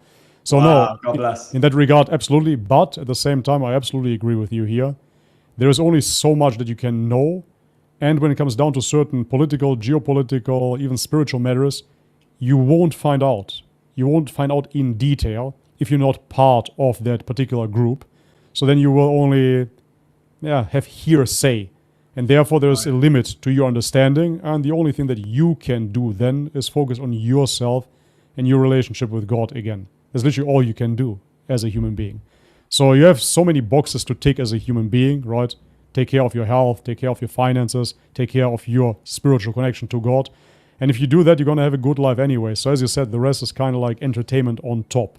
But nevertheless, I believe it's important to explore those certain topics as well, because when they have certain mass hallucination agendas here, such as from 2020 to 2022 roughly, you're on the right side of history, and you don't get triple and quadruple jabbed and die of an aneurysm like many people did. So, yeah, that's all I'm going to say. Yeah. You know what I mean? Yeah, I know what you mean, bro. I think that when I mean like it's what I try to do is I use God. It's like, say this is ground and this is me. I use God, so I'm constantly there, and then all the other stuff is like I can think about infinity and I can think about possibilities without losing my mind too much. Just remembering that whatever happens, just God, because otherwise I start thinking about infinity and I start thinking that each star can have a different solar system and blah blah blah blah. And I'm like, hang on, I start to feel like I'm melting. And my head starts to feel like, where am I? Am I real? And like, I watched the Truman Show 2 weeks ago, and I'm like, everything feels like the Truman Show. It's so weird. And like, if I think about that too much, I could lose my mind. But then I just remind myself, just God. In the end, our decades will go a few, like what, 4 or 5 decades and I'll be dead. And I've already done 3 decades, mashallah, they were good. So let's just, and that's if I'm lucky. So let's just chill out. Don't worry. I can think about infinity without going crazy. Do you reckon everyone feels that same thing? That when you start thinking about things like infinity, that you think like, oh, I'm going to lose my mind. For me, it was something that when I think back, infinity was a thought that was haunting me when I was a kid.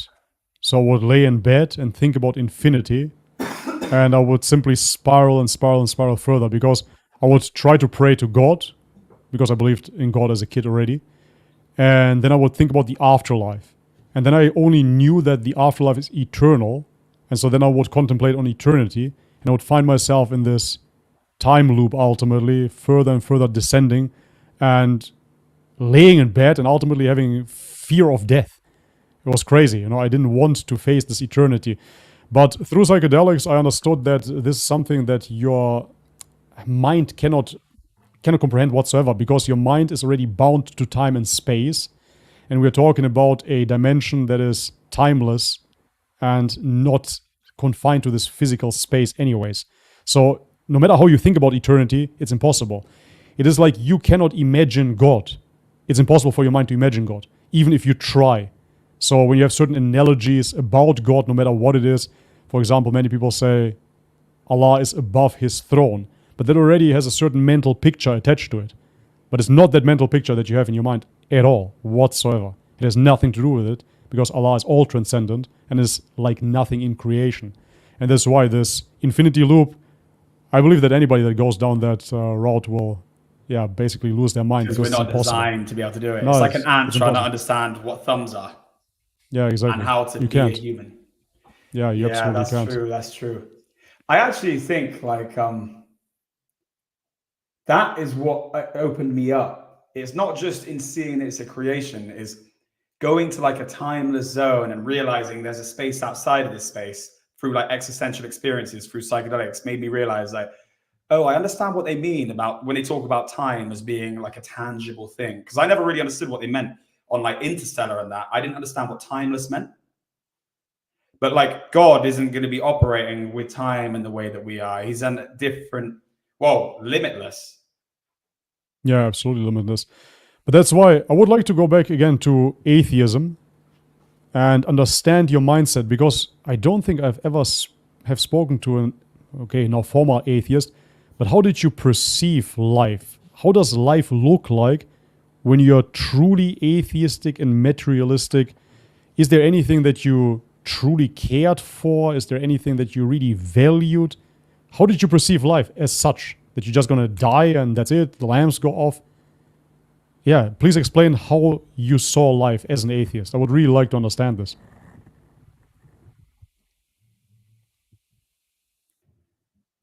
So I wouldn't think too much about it, because I was kind of like, I wouldn't think too much about the actual death thing. But the way I viewed it is I viewed everything to go to black.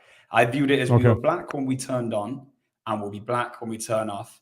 And I thought that the reason why people can't get their heads around death too much is they're not really thinking that they weren't here before they were born. So it just will become the same. I was like, and everything feels so special to us because it has to feel special to us for us to do progress. Otherwise, we would just lie in bed all day. But I figured that ultimately we were here to live our best life.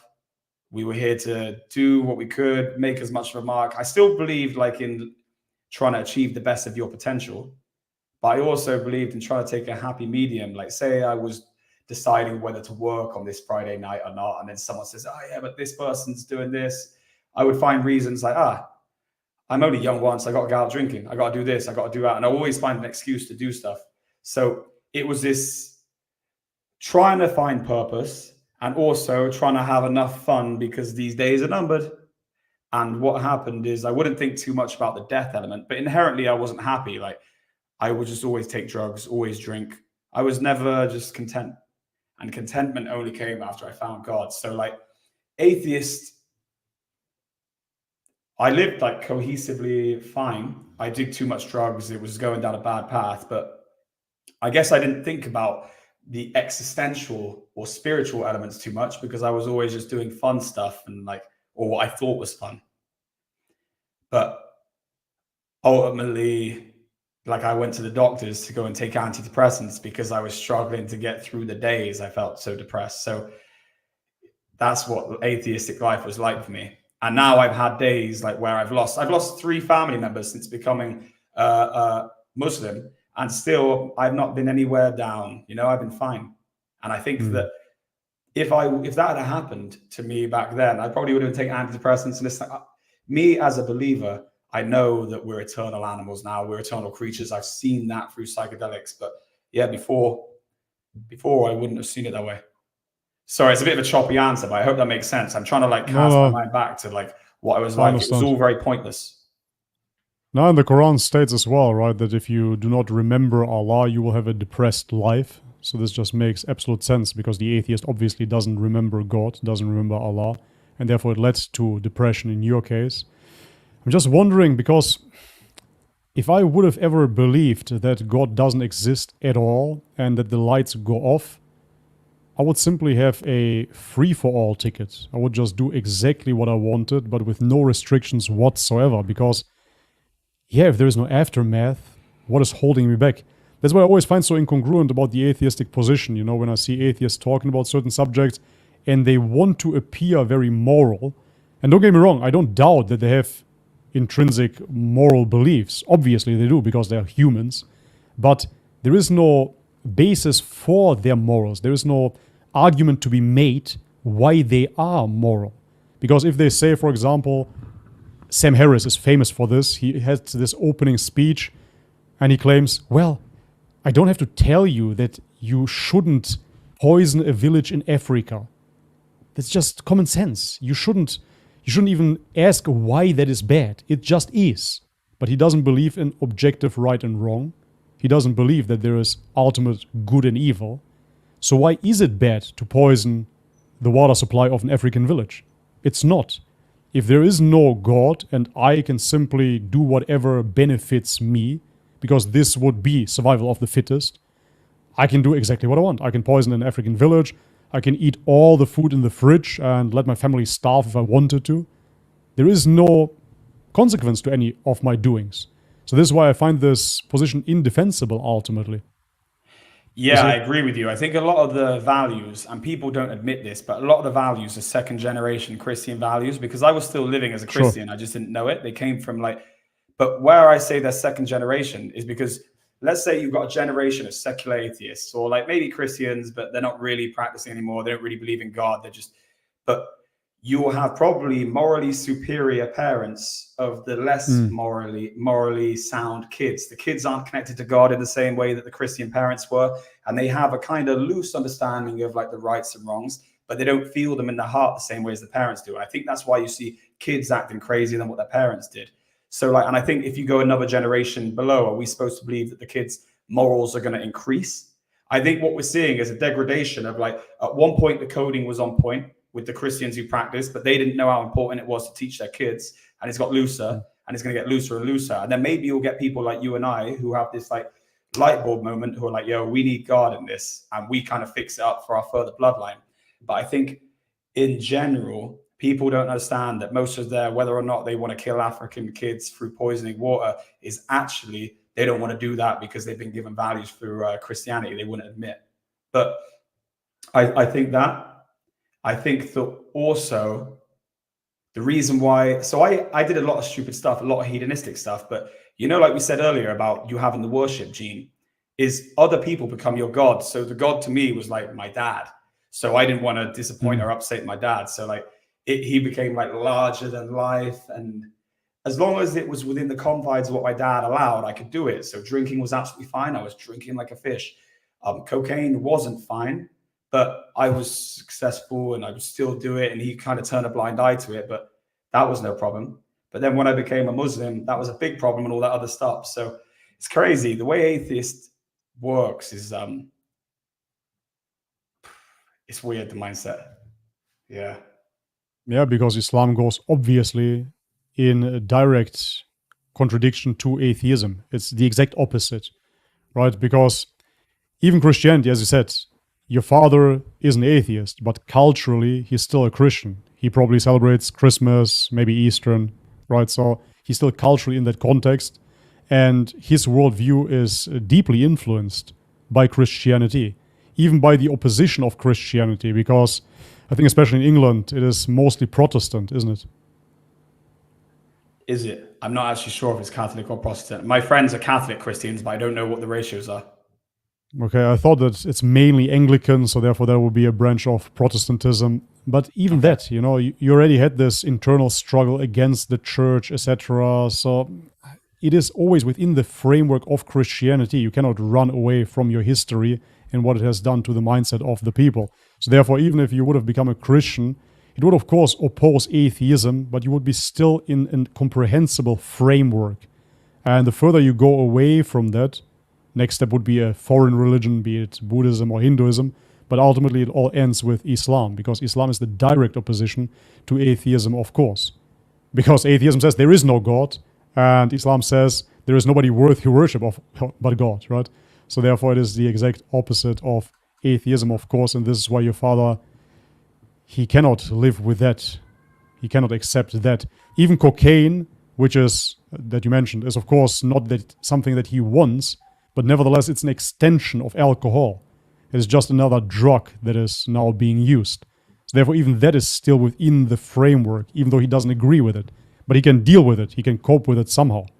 But not with Islam, because it opposes everything that he stands for. He, as an atheist based upon Christian worldview, is obviously, in complete opposition to Islam. Yeah, you bang on. And I think with the atheists, you'll make like peers and father figures, and everything is so important. But if they go, or if you're on your own, or if one day, like lo and behold, the world starts ending or something terrible happens, you will become very lonely and have no one to help you at all. And I think the reason why atheism is bad is because it's all good if you have someone you can look to, but when they go, you're done. And I think that you need a connection to something that's deeper than anything you can touch to feel. So you could be on your own in a prison cell, you could be on an island, you could be on a boat that's about to, and you've got someone who can help you. Like natural inclination is to cry for our mum when things are bad.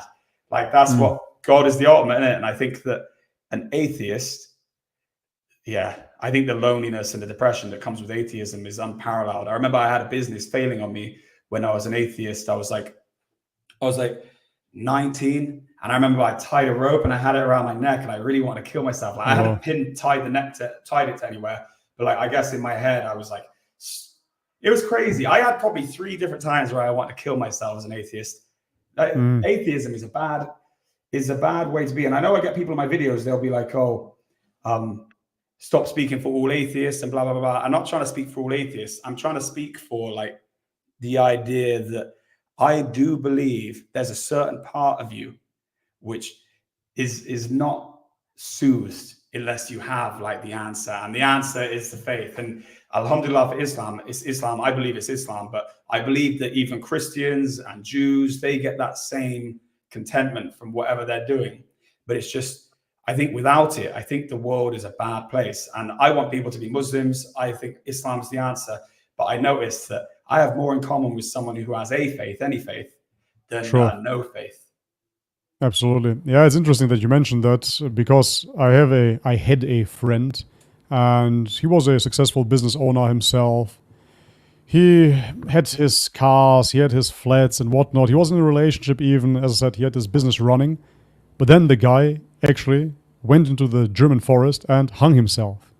He's off, he's gone, right? And he left this letter with him, and his sister told me what he wrote in it. And ultimately the guy was just writing benign things, man, such as, I failed at this business, it didn't achieve as much as I wanted it to. And I was like, that's not a reason. It seemed so extremely superficial. There was no depth to it whatsoever. He still had his parents, family, girlfriend, as I said, like a lot of friends as well. But all of that didn't matter because he didn't achieve what he wanted to achieve within a business. It's like, that's so ridiculous. Yeah, it's crazy, bro. I would have just taken my last money then and just travel a little bit and, see at least another part of the world, the very least. But this just shows you how removed from actual reality people are when they don't have God. Because then they start worshipping their career as God. And now God doesn't exist anymore in their life. Poof, my career is gone. I'm going to hang myself. It's unbelievable. Money becomes God. Yeah, exactly. Of course. Yeah, That's I think that's the crazy. biggest awakening I've had. I saw a video the other day, and it was a woman who was getting married, a Christian woman in America getting married to someone, and she had done like a speech. And I don't know that we do brides giving speeches in the UK, but here in America, she goes, "I gotta say, I'm giving up on my dream of ever being Chris Brown's wife." I'm like, what? And she says that in front of her husband, and then you realize like she's made Chris Brown her god. You know, like idol worship. It so clear to me the problem with idol worship when I saw all this stuff going on in the West, to be honest with you. Yucky, man. Yeah, I've seen a lot of clips, shorts, and whatnot, reels, where they interview celebrity crush. Would you give her a pass for something on those lines, right? They're asking the boyfriend if they would let it pass if the girlfriend would hook up with whoever, Brad Pitt, right? And she's like, yeah, I would go for this and that. And they're fantasizing about it, you know, and they're talking about it openly. It is so cringe. It's unbelievable. Mental, bro. Disgusting. Bro, have you ever have you ever been to Mecca? No, I haven't been to Mecca yet. No. Have you got any plans to go? I had plans for this year, but it didn't work out. And yeah, I'm planning on next year, inshallah. I still want to keep it a bit to have something to look forward to, you know. I don't want to rush into it too much because I know lifelong Muslims that never been to Mecca. So me as a revert, who am I? You know, I have the possibility, but I wanted to keep it a bit special and wait a bit. How about you? Nice, brother. No, I haven't been. 2025, inshallah, I want to go. I got loads of air miles, brother. We should go together. We'd have a laugh. It'd be good. Our spiritual shower, my brother was saying. He's like, you need to get over there. I haven't gone yet, and it'd be cool if we got a little group together. Yeah, let's do it, inshallah, man. There are many guys that want to. Bro? Right now, I'm in Thailand. Oh, nice. Is it like on one of the islands or in the main city? I don't know much about Thailand. No, I'm in the main city. I'm in Bangkok. Because craziness, like busy. It depends where you are. It is pretty busy, but at the same time, it is the most relaxed city that I ever lived in. To be like such a big city, I'm not a city guy. I would rather live in nature, but somehow it worked out that I ended up in Bangkok, and I'm in a fairly chilled corner here. My kids go to school. So I really like it here. I enjoy it. Oh, cool, man. Yeah, I'm gonna get to Thailand soon one day. It's my granddad's favorite place to go. He used to love it. He said he'd just go chill out on the beach, get foot massages for a week as well. Yeah, that's the thing, man. You know, you get reverse culture shock when you leave Thailand, because for me it's so normal to simply make a stop and get a foot massage. You know, that's something that I do at least twice per week, 3 times per week. Twice per week, foot massage. At least, yeah, that's for sure. Cool, man. That's cool. You train, you know, you do sport, and then you have to relax a little bit. So it's totally normal, you know. And it's not only because of the pricing. I don't want to sound cheap or anything. Of course, it's cheaper in Thailand, but it is about the convenience as well. Because, for example, I lived in France, and I was thinking about my days in Thailand because I was living in Thailand before I moved to France. And I thought, oh man, it would be so nice to get a Thai massage. So I looked and I searched and I found one massage place that was a 2-hour drive away. And then I had to make an appointment. And I was like, okay, F this. I'm not going to do it because I want to get a massage when I feel like it. So if I make an appointment for tomorrow, maybe I don't want a massage at that point, you know? So here in Thailand, if I walk out of my door, I already have like 5 different massage parlors. And if you feel like it, you get a massage. And if not, not, you know? So it's very convenient. I was in China 3 weeks ago, and have you ever had this, an ear cure? They clean your you mean ears with the sticks when they... Yeah, I had it. It's nice, yeah, isn't it? They clean your ears very nice. in a way that you can't get done when you're doing it's unbelievable. Yourself. Unbelievable, bro. It's unbelievable. Nice. After that, I heard for the very first time. Truly. It was crazy. But it was very disgusting, man. They took a lot of stuff out there. Yeah, I know, bro. Yeah, it was repulsive. Really repulsive. No, it's amazing. It's a good place to be here. So why do you live in the Netherlands or the border to Germany? So I in 2010 I set up a business on eBay and Amazon, and that business subsequently grew and it became a wholesale business, and it's pretty decent size in the UK. And then when Brexit happened in 2021, when they did the deal or whatever, and Boris Johnson finally we left. I don't actually know it. I don't really understand politics enough. I don't really care enough. I stopped, tuned out during 2020. But anyway, when that happened, it meant that we couldn't sell to Ireland anymore. And we had a few customers in Ireland.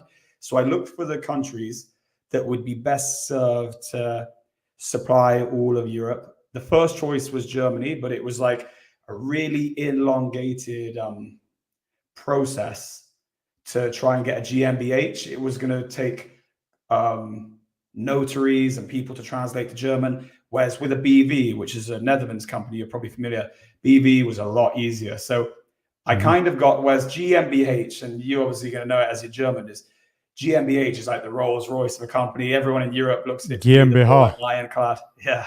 What does it stand GmbH. for? Yeah, GmbH. That's how you pronounce it, GmbH. Right, GmbH. So the GmbH, I'd rather have had, but BV was kind of one that still holds a little bit of credence. So I set up in Netherlands, and I set up in a little town called Almelo because the rent was cheap. And also I don't really like cities too much either. And it's well connected with cycle paths to our office. So yeah, 3 years ago, I set up here, and I live half the time here, half the time in UK. So that's the story. And it's very simple out here. I ride my electric scooter to and from work. I still have boxes that have been not unpacked for a year. And is that a Me? Is that a Me scooter? It is a Segway 9-bot. Okay, gotcha. Yeah, it's similar. It's the same build. I used to have that too, and I tuned it for like €1,000. I put I put in a new battery, suspension in the front and the back. What kilometer do you get it to? Come again? What kilometer per hour did you get to? Don't let me lie now. Almost 50. Wow, yeah, that's the bad boy. I had one of those and it's broken on me. This is only 30. This is a baby. Yeah, it's normal, but up to 50. But I tuned the whole thing. Chip tuned it as well. It was really cool. Wow, sick. Yeah. I still have it. We'll have to do some scootering together too, bro. I still have it somewhere in Europe. I have to pick it up. It was a lot of fun. Are you back in Europe? I don't know, man. Maybe next year. I don't know. I don't really want to go back, to be honest. Oh, fair enough. No, I left 2014 for a reason. What's your plans with what are the things you want to focus on as a Muslim, like going forward? Like, what are the major objectives you have? Major objectives? That's a very good question. I never thought about it, man, because I never really plan my future too much. And when it comes down to Islam, it is just something that you have so much to learn about. So therefore, I would say when it comes down to Islam, learn Arabic is one of my objectives that I want to fulfill. You will never fully learn Arabic because it's so complex, but inshallah. Other than that, it's a very good question. I would really like to give back to the Ummah, but for that I have to advance my businesses first. That's why I want to ask you as well about your businesses. I think it would be beneficial and interesting for the viewers too. So what you're doing, if you want to speak about it, how you got into it, I think that would be very beneficial to them. Yeah, so... On that note, I'm going to share your Instagram page real quick here so people see that you're balling. All right, yeah, thank you very much, guys. Here we go. I'm trying to show off less. I think it's one of the things. Here we see James smoking the ciggy. Can you see that? Yeah. That's cool. So Lamborghinis, SLS. Nice. MashaAllah. Yeah, it's cool, man. MashaAllah. You're actually driving my dream car, I have to admit. When I was... The SLS? Not the SLS, actually the purple Lamborghini, specifically. When I was younger, I always wanted to have a purple Lamborghini. I mean, you can see in the background, I'm into this retro wave stuff, so I really enjoyed purple. Yeah, I love that. That was actually something that I always wanted to... Cool. I tell you, that's cool, bro. I'll take you out and we'll hang out sometime when you're in Europe.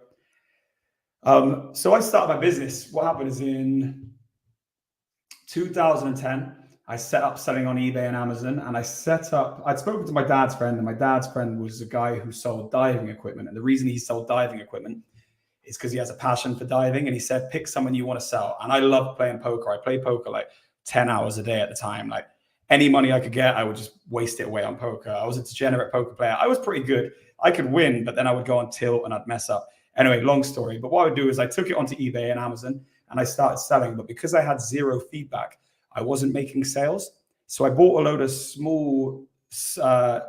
smaller items off of DHgate, and I sold them and turned them around. And I only made like 80p per unit. It was like phone accessories. And then they started selling faster. And now my company was called JL Gaming. And we changed from gaming and we turned into just a phone and tablet accessory provider. And then we got pretty big on Amazon and eBay. And then in around 2014, China were really pushing FBA, Now, the problem was a lot of the reason why my business had grown was because my service was so much better than anyone else, because my delivery was on point. We would stay till late and we had like really, really, really high levels of service.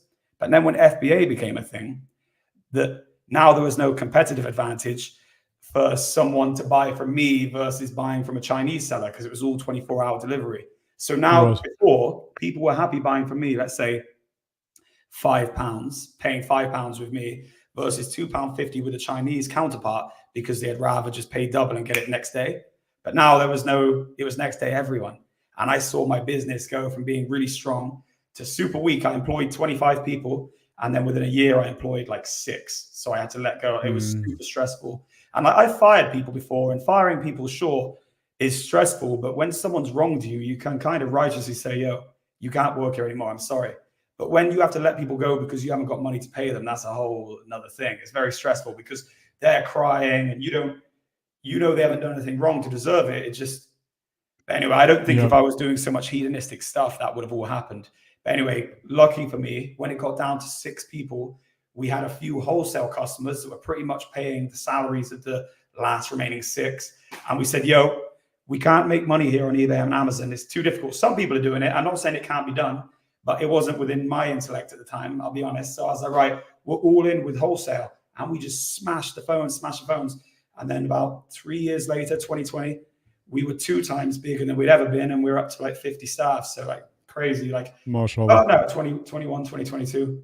But it looked like we were going to lose everything. And Allah subhanahu wa ta'ala made me kick a drug addiction before he let it start to go the right way. But I started to see this crazy correlation in the darkest times of that business, that when I did something good, good came back to me. And that's rich. That in actuality, it wasn't just psychedelics. It was me seeing that the universe was perfectly balanced, where I was like, hang on, this is not an accident. Even down to the very small things where it's like, we breathe out carbon dioxide for a plant to breathe it in, to breathe out oxygen. And then if you want to go deeper, you start saying, well, okay, maybe we are maybe we're evolutions. But they even show that if things evolve too fast, the code degrades, and then you get like a mule, and a mule can't even mate. So like you can try and put these profound attributes onto us that try to distinguish why we're so different to apes. But in actuality, you don't know if the coding would even be able to cope. And there's no even proof of evolution. I just went on a crazy, like a few different subjects there. But do you know what I mean?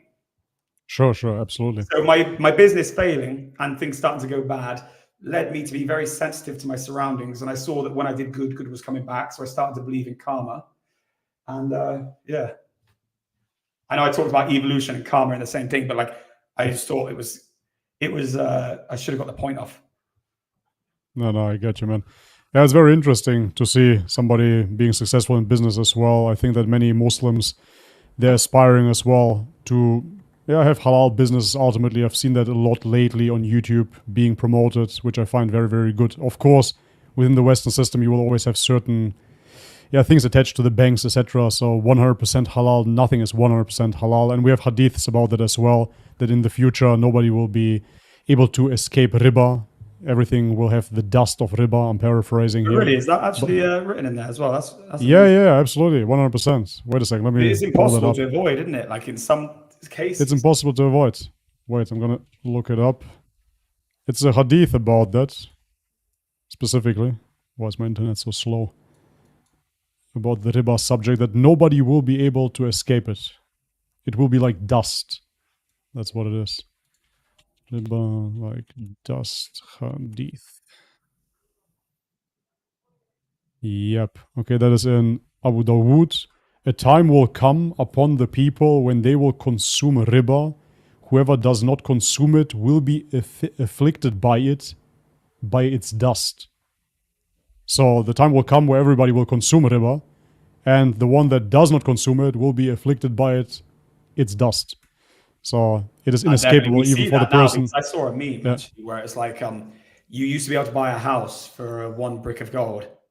And now it shows that 3 bricks of gold. You can still buy it for 3 bricks of gold, but the money now is like, yeah, because Ribba has done that. I actually didn't realize any of this before I became a Muslim, that how bad interest was for society. I just thought it was a fair way to loan out your money and get it back. And I realize now, like, regardless of any agendas or anything, just the bare Ribba is terrible. It's the reason why our kids are going to struggle to get onto the housing market. Yes, 100%. Yeah, that is a subject that you really cannot discuss on YouTube, believe it or not. Even the things that we just mentioned, like human sacrifice and whatnot, is not good to mention, but even that is better to mention than is Ribba. When you go into Ribba, then you're really touching a sensitive subject that they don't want you to discuss, of course. Yeah, absolutely. Of course, because this is how the world runs. I mean, honestly, if you look at it, Islam is the only stronghold against that system. And if you see what happened to the Arab countries and why they've been bombarded in the past, what happened right after they've been bombarded?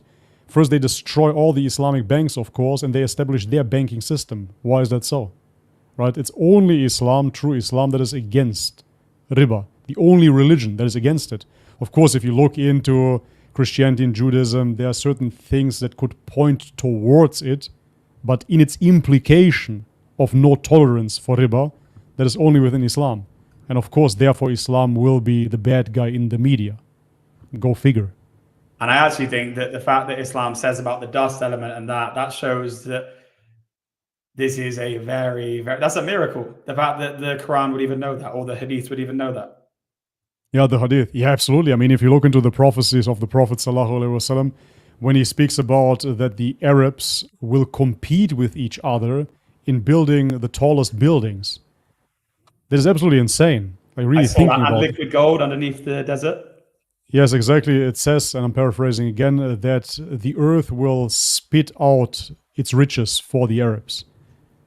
So that is insane. That's subhanAllah, it's insane. That is one of the things that made me, that sold Islam to me. I said, how would they know that? And yeah, is it men with sandals or something it talks about will build buildings too? Yeah. The how do they call them again? There's a certain description for the Arabs that are dwelling in the desert, a specific term, but I forgot it. But to be so precise in your prediction is absolutely unbelievable and 100% proof, because first and foremost, it implies that there must be natural resources within Arabia that will then lead to the people competing with each other and building those buildings. And if you look at Dubai, for example, that just happened in the last 70 years. Before that, it was just desert. So to predict it to such an accuracy, and then they're building the Burj Khalifa, the tallest building in the world, and now Saudi wants to build a bigger building than the Burj Khalifa. So it's literally happening. Crazy. It's unbelievable. It's unbelievable. It was actually that hadith that made me change my opinion on global warming, because I heard that hadith before I became a Muslim. And it was my friend telling me about it as a way of like, testimony to prove Islam. And I was like, you know what? If the creator, because then if you think back to what we were saying earlier about like carbon dioxide's breathed out by the human for the plant to breathe it in, that's almost like the carbon bodies and the decay of every piece of carbon. It ends up becoming oil, so that then the people, subhanAllah, can use it again on the surface. Like, and then they say, yeah, but the oil well's done. It's empty. Yeah, just drill a new one. They're constantly, new ones are being made. Allah subhanahu wa ta'ala has given us resource. But here's what's crazy, is you have men trying to act above God or become God and then charge us for that resource. Or here's carbon tax. Like, bro, Allah subhanahu wa ta'ala has given us this. Every single drop of water that was ever on the planet is still here. Every single piece of carbon is still here. It's nothing to do with fossil fuels or preserving fossils. It's an ecosystem. It's just an ecosystem. And the fact that we have a load of oil underneath us that can keep us warm, it can power our vehicles, is that supposed to be a coincidence? Yeah, an atheist is going to think it's a coincidence. But if you believe that everything is there for a purpose, we wouldn't be getting charged carbon tax for driving a car right now. Yeah, absolutely. I always say they charge us carbon tax because they cannot charge oxygen. So they cannot tax the air. So they have to do that, you know. It's absolutely unbelievable. So you don't subscribe to the theory that it's the dinosaurs that are decaying and they're making oil? But even if it is, I think the dinosaurs are giving themselves, just as me and you, Bobby, are going to give ourselves to the next generations. Even if it's in a 1,000 generations time, some people, and I don't mind if my bones get used to power a vehicle, because I think that's what Allah subhanahu wa ta'ala wants. I think he doesn't want us to be so precious about a couple of bones that no one cares about. But I think certain institutions want us to think it counts. And then they mobilize a load of emotional liberals and say, hey, go strap yourself to the motorway and tell them they can't burn oil because it's the most heinous thing in the world to do. Yeah, climate justice now. yeah. Whatever that means. What is climate justice anyways? They really believe that somehow through our CO2 emissions, the third world is getting hotter. It's getting hotter in Africa because you're driving your Lambo in Europe. That's what it's about, James. It's your fault.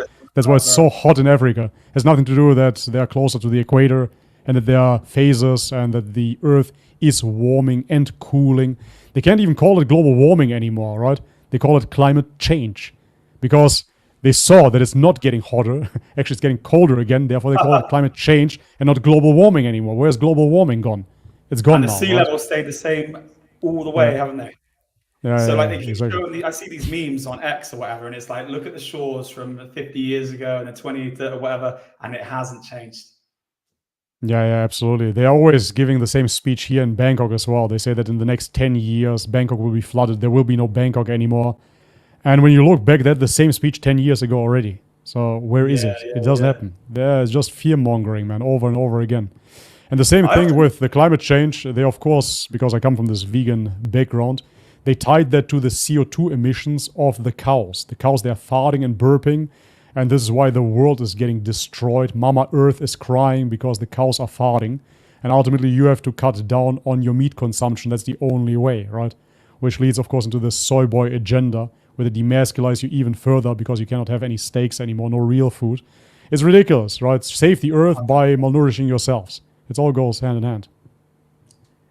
100%, brother. 100%. I think me and you, we could go deep in conversations off stream sometime. I think it'd be fun. Yeah, off stream, I guess. Or maybe on Rumble or something, because on YouTube I always have to bite my tongue. I always say that as well. When I'm streaming, most of the things that I want to say, I cannot say anyways.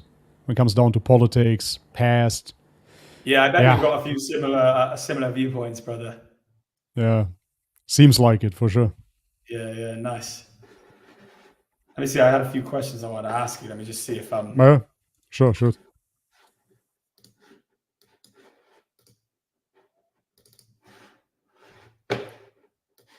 So I was going to ask, how have you found holding onto your identity since becoming a Muslim? Did you struggle with that at all when you first reverted? That's a very interesting question. I mean, I had a very, very big identity crisis, if you will, just before I became Muslim, alhamdulillah. What happened is I looked into the politics of the Balkan, and as I said, I come from a small country called now Northern Macedonia. For the longest time it was called Macedonia. And with the longest time, I simply speak about my lifetime because Macedonia became a thing 1990, ultimately. It gained independence. Before that, it was part of Yugoslavia. And the question is, what was it before? You know, so I dived deep into the history of Macedonia. And I simply knew the Macedonian perspective, obviously, and that all our neighbors somehow hate us. And that is this common narrative on the Balkans. The Greeks and the Serbs, they love each other, but the Greeks hate the Macedonians hate the Bulgarians, and vice versa. Everybody hates each other. It's a mess. That's why they've been in war for the past 1,000 years. But the question is, of course, who is right here? And for the very first time in my early 30s, I decided, you know what, I'm actually going to look into this as unbiased as I can and actually research the history of my own perceived country and see what's what. And that's when I found out that Macedonia was Bulgaria for the longest time before it got separated by the powers that be. And they chopped down the land and stole the land, ultimately tried to integrate it into Serbia. It didn't work out. Then mixed it up into Yugoslavia, and then it became kind of independent. But matter of fact is, ethnically speaking, even though nowadays I don't really care for it at all anymore with my Muslim identity, but back then I did, ethnically speaking, Macedonians are actually Bulgarians. And go figure, because it's just 1.5 million people. That's not even a city. That's how small this country is. So therefore, you cannot speak from a different ethnicity. It doesn't make any sense whatsoever. If you look at Germany or France, those countries are bigger than the whole Balkan, which are supposedly different countries. No, there are certain tribes, but ethnically, they're the same people. You know, be that as it may. So once I realized that, I understood that I've been brainwashed my whole life anyways into this neo-nationalistic identification of being a Macedonian. That's when I understood, okay, that's already wrong. And then I looked into the Orthodox Church and how it got established on the Balkan. And this made up my identity, being a Macedonian Orthodox Christian. That's it. But once that fabric crumbled, I realized that I've been lied about everything anyways in my life. So why would my identity be something different? And this is when I really had to, essentially soul search, if you will, and ask myself, what am I anyways? So just as the atheist declares that he doesn't believe in God, I had to declare that I do believe in God, and that is my identity. It manifests through Islam, ultimately here in this visible world, if you will, not to sound too woo, but internally the state is me being a submitter to God, just as the atheist is in rebellion against God. He doesn't believe in God. So now you might have an atheist that is a hardcore materialist. You might have an atheist that is politically very involved or not. It doesn't really matter what kind of atheist he is. He is somebody that doesn't believe in God, and I am somebody that does believe. So that is my core identity. However, I would have to admit that through the past, sometimes I find myself almost a bit weirded out by my identity, because this identity, this man, this Muslim, is someone that I would have hated a few years back. So there's definitely this cognitive dissonance of sorts sometimes. And completely transparent, sometimes I'm in the mosque and I get a little bit of imposter syndrome sometimes still. I'm like, that's so strange. Why are you here now? Like, there was a place that you despised, but now you're here praying with everybody else, right? Sometimes I get those glimpses still. But nevertheless, because I am absolutely congruent with me believing in one God alone and no other belief system can match that, I accepted my identity fully, of course. But I mean, do you ever feel like did you ever feel it was a challenge to maintain your like personal, like your personal like quirks and characters without maybe people trying to pull it to an Arabic like kind of culture? No, not really. Actually, quite surprising, because when I went to the Emirates, I went to Dubai, and I was actually fortunate enough to meet the Emiratis through my YouTube channel. So I met the locals. I didn't only hang out with the influencers at the beaches there and did this superficial whatever lifestyle in Dubai, but I actually met the locals. And mashallah. they've been brought up, of course, Muslim, and we were going to pray 5 times per day. It was amazing. But it wasn't at all about being forced into an Arabic identity, even though I was surrounded by Arabs, right? Not at all. It was based upon the shared belief, but it wasn't at all about imposing Arabism onto me, if you will.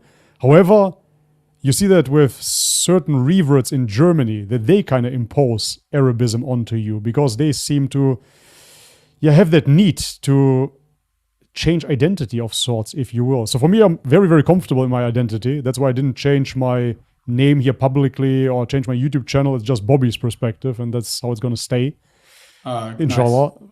But I don't have this need for change per se. You know, the Shahada itself is a declaration of faith. And I said that previously on live streams as well, that I believe that before you say the Shahada, you already are a Muslim, of course, because you're simply declaring what you believe. Does that make sense? So now, of course, you speak it. Sense. So you speak it, of course, and now everybody heard it, and hey, okay.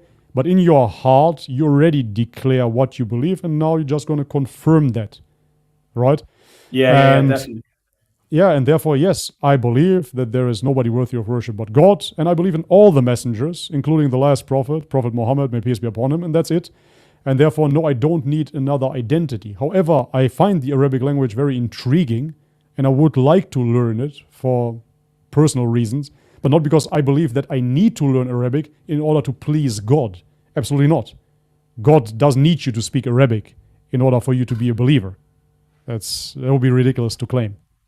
Yeah, that's cool. That's cool, bro. I guess what I struggled with a little bit at first is I came into this religion where I didn't understand loads of stuff. And there's a lot of people who I tell you need to do this, you need to do that. And it took me, I'd say, about a year until I found my groove where I was able to be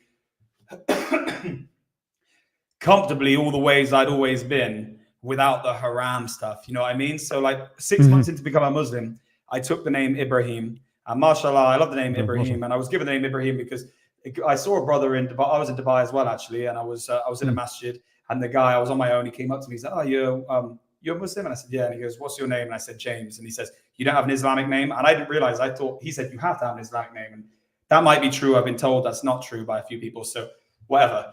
But the point of what I was kind of getting lost in the identity, what people said I should be, you know. But 2 years in, alhamdulillah, I understand enough about Islam, and like you said there, this is about me believing in one God, the creator of all, the Lord Almighty, and I don't have to recreate everything the way, like recreate lifestyle as an Arab to worship. All I'm doing is worshiping God. The reason I can't worship him as a Christian is because this is technically incorrect, but I can still be an English-speaking man with the name James. I just pray with my head to the floor. Yes, absolutely. Yeah, that's absolutely correct. You don't need to take a quote-unquote Islamic name. There is no such thing. Islamic name simply means that your name doesn't contain any shirk or any kufr in that sense, right? So, technically speaking, if your name would be Christian, I guess that would be a bit strange, because then you would be Christian, the Muslim. So that doesn't really compute. It doesn't really work. But anything else, your name is not going against Islam. It doesn't go against worshipping only one God. And therefore, you can absolutely keep that. But it is quite overwhelming for many people. I actually listened to this German preacher, this German imam, and he's a revert to Islam, but he's been, I think, Muslim now by 30 years or something on those lines. And he said that he found that in many reverts at first, they become kind of Arabized, but then after a while, they become more of their own nationality and ethnicity than even before. So the German becomes more German, the Frenchman becomes more French, because you become very comfortable with your faith and your belief that you don't need to present something that you're not outwardly. Mashallah. Yeah, I think that's bang on. I'd like to listen to some of that, brother. Revert 30 years experience. Maybe you could link me in with him, like with a video. But it's in German. It's in German, unfortunately. Oh, it's in German. Okay. Yeah, it's very good to watch them. But that's the thing, you know, in Europe, we have not necessarily a problem, but it's very, very different. So if you look into the history of Islam, for example, and you see the spread of Islam, let's say in Indonesia, for me, that was always very fascinating, because Indonesia, before Islam, is very polytheistic. Matter of fact, you can still see the religion in Bali. I don't know if you've been. No. Bali is very interesting. It's a very beautiful spot, extremely beautiful nature. But Bali is still Hindu of sorts. It has its own version of Hinduism. So it's very polytheistic. But the rest of Indonesia, needless to say, is Muslim. And Indonesia is the biggest population of Muslims actually in the world. So Indonesia got introduced to Islam through trade. Matter of fact, it was a Chinese trader, some sort of Chinese general, sergeant and whatnot. And he came over with a boat back in the day. And they were just trading, and the Muslims had phenomenal manners. The Chinese Muslims, matter of fact. And the Indonesian guys, they were just so impressed with their manners, with their akhlaq, that they said, man, we really want to learn more about this religion. And then they adopted it. So there was no conquering or anything on those lines, right? And like this, organically, Islam spread throughout the indigenous population. And if you look at the masjids, for example, they still have the same style, like the temples, before Islam. Right, they have this black stone that they use, etc. It's very beautiful, but it is part of the fabric of the Indonesian culture and tradition. And so therefore, Indonesian Muslims, they're very organically Muslim and they're very organically Indonesian. There is no contradiction there, because this is how it evolved, if you will. So you can learn quite a lot. Yeah, it's amazing. As us, like it's kind of like our journey. Yes, absolutely. Ideally, yes, of course. Because if you look into Europe, so for example, in Germany, where I'm from, it's very problematic. Because what happens is Erdogan, the president of Turkey, invests into the building of masjids in Germany. And that's a good thing at first. However, they build them in a specific Turkish type of style. And then the khutbah even isn't Turkish. So obviously you're alienating every German now. And now it seems like a Turkish culture club and not like a religion that is open to everybody. I mean, even for other Muslims, it's kind of unfair, because the khutbah is simply just in Turkish. It doesn't make any sense, because all the other foreigners are speaking German too, or some speaking Arabic and whatnot. So my point of the story is that the spread of Islam in Europe, I don't know how it is in the UK, I would like to ask you, but from what I saw in Germany, is very inorganic. They have a lot of immigration, and they are kind of rebuilding what they've seen back in the day, back home, and it doesn't really fit still the German architecture, etc. If you look into Poland, another country, sorry, I'm going on a tangent here, but in Poland, there are the Tatars. And the Tatars are Muslim, and they're a very small population in Poland.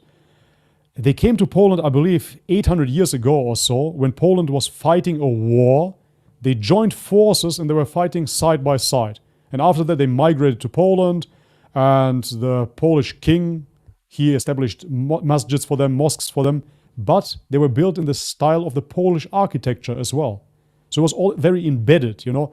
And I think that this is extremely important, because even in the Quran we read that Allah created the nations so we can get to know each other, right? So it's not about just copying now everything that the Turks or the Arabs do in our countries. Quite the opposite, right? In England, for example, you would like to see the English architecture now finding its way into a mosque.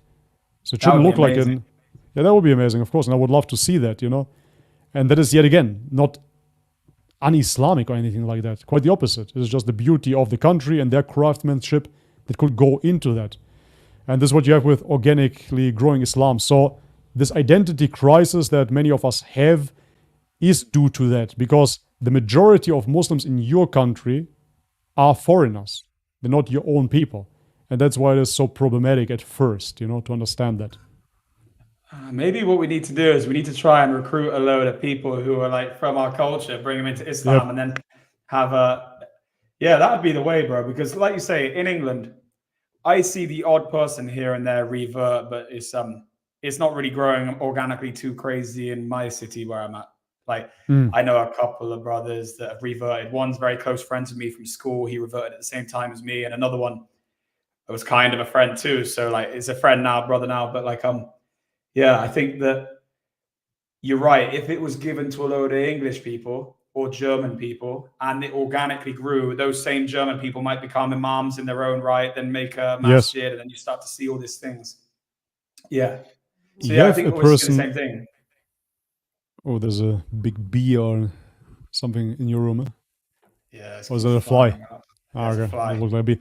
You have this one guy, Sheikh Hakim Murad, I think is his name, but he's an Englishman. Okay. He's a revert to... He's at the Islamic Cambridge University or something like that, or maybe there's a section within the Cambridge University. So he is doing very interesting work. He's embedding Islam into the UK quite sufficiently. It even goes so far that he has his own English nasheeds. What's a nasheed? A nasheed is essentially where you... I don't want to say a song because it's not music, but it's just with vocals, voice. And it's like giving praise to the Prophet.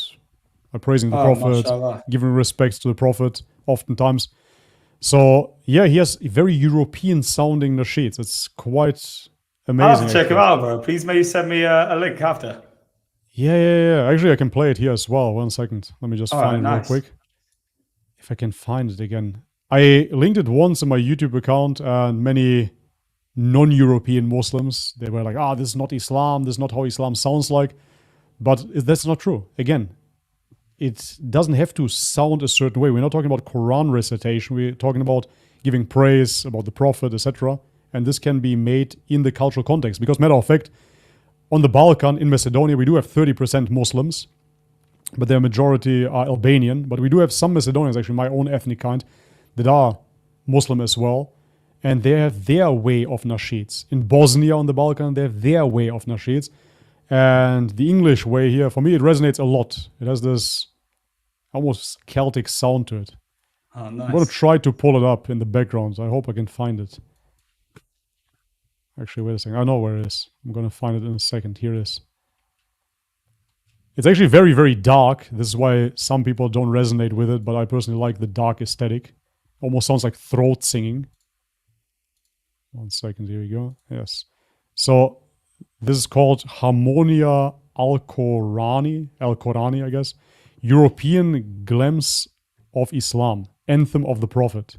Sallallahu Alaihi Wasallam. I'm going to save that. Can you hear this? Yeah, I can hear it. So it sounds like church sounds almost from what we are used to.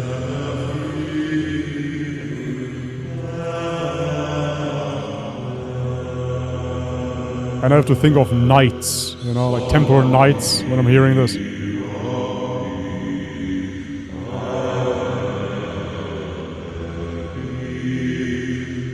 That's cool.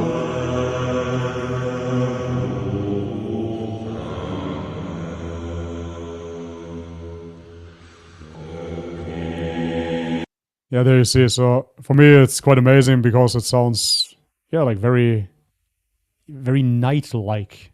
That's very cool, bro. I'm going to play that in the morning. It's going to motivate me. I could be pacing around my flat, being ready to go to war. I mean, do you see this logo that they created there as well? You see the sword in the middle, right? Then you see the Arabic font, but then you see a knight there on the left kneeling with his sword as well. Yeah, sick. Can you recognize? It's really cool, man. So this is straight from the UK by UK Muslims. I think it's even recorded in the Cambridge University, if I'm not mistaken. And Hakim Murad is the leader of this. So I'm very impressed with this. I want to see more of this. You know, I want to see this organic growth in Europe. Yeah. To see Islam in Europe flourish like that. Bro, I made a video and I said about how I stopped listening to music after Ramadan. And then after about 2 months, I kind of got back into listening to music, but I don't listen to music that's got because basically loads of people said I was wrong. Music isn't haram. What is your verdict? What do you make? I mean, the mainstream opinion will surely be that it's haram, like the mainstream thing. But at the same time, there are certain opinions on drums. So drums being halal as instruments. Singing is definitely halal. So a cappella would be all halal ultimately. I mean, depending on the lyrics. When it comes down to instruments, there are different opinions. I personally wonder, of course, how it looks like with electronic music because it's not technically an instrument. So when I see, do you know halal beats? Yeah. I find it ridiculous, I have to say. Like, that's my personal opinion. I find it ridiculous because many of those halal beats, quote unquote, they do use some sort of editing software and then they loop their voices, right? And they put reverbs on it, etc. And so, yes, technically the input is only from a human voice, but you used a machine to change that human voice to such an extent that it basically becomes an instrument. But then you are against instruments.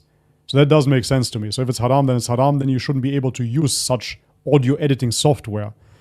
And that's why I'm wondering, okay, if you can do that, how about electronic music, where you don't use specific instruments? Then you have certain opinions, but it wouldn't be the mainstream opinion, where they say the hadith that this opinion is based upon is when the Prophet mentions that the people will drink, they will make music and gambling permissible. So there's a bunch of things that he mentions at once. And so therefore, in that combination, it might be haram. So there are certain differing opinions. I personally, coming from an Orthodox Christian background, even back then, the Orthodox monks, they said that 99% of music is forbidden, even for a Christian. And looking at the music industry and everything that goes into it, you would understand why there would be a preventative measure in Islam to simply say, okay, it's haram, don't even go there, because the next thing you get is a Taylor Swift concert, right? So don't even bother about it in the first place. Yeah. So I understand the precaution of it, but at the same time, there are other hadiths where the Prophet allowed, it was 2 young girls, I think. They were playing music, and Abu Bakr said something about it, like, stop playing. And the Prophet said, why? Let them play, let them enjoy the music. And I believe, but I might be wrong, that music is definitely permissible on certain occasions, certain festive occasions. I heard an opinion about that. I'm not too sure if it's factual. So, yeah, how you look at it, I just come to the conclusion that no matter which Islamic country you look at, there is nowhere a law that prohibits all music altogether. Even in Arabic countries where Islam came from, originated from, they have their music, and yeah, it doesn't seem to get outlawed anytime soon. So I personally am not so much into music myself, but I simply look at it commonsensically. If it is, let me ask you a question. Do you reckon the reason that music is banned is because of what ends up happening in the industries, like the degeneracy and the evil, or is it because of the message in the song? What do you reckon? Or both? I would say absolutely both. And look, when I was very young, so 12 years old roughly, I got into rap, into German rap especially. And that shaped my whole worldview. It was unbelievable. the brainwashing that I went through was insane. So I was listening to those texts, and I didn't even see it happening, obviously, because I was 12, 13 years old. But I got so interested in crime, drugs, hookup culture, everything that the rappers were rapping about, I wanted to become. And then with 16, I was out of control, basically, not listening to anybody. My grandpa died when I was 13 years old, and he was my kind of father figure almost, like he was a very strong guy. And yeah, after that, I just went off the rails, just listening to rap every day, listening to this music and repeating everything I heard in those extremely degenerative texts. You know, so therefore, it has the programming and the institution is probably both.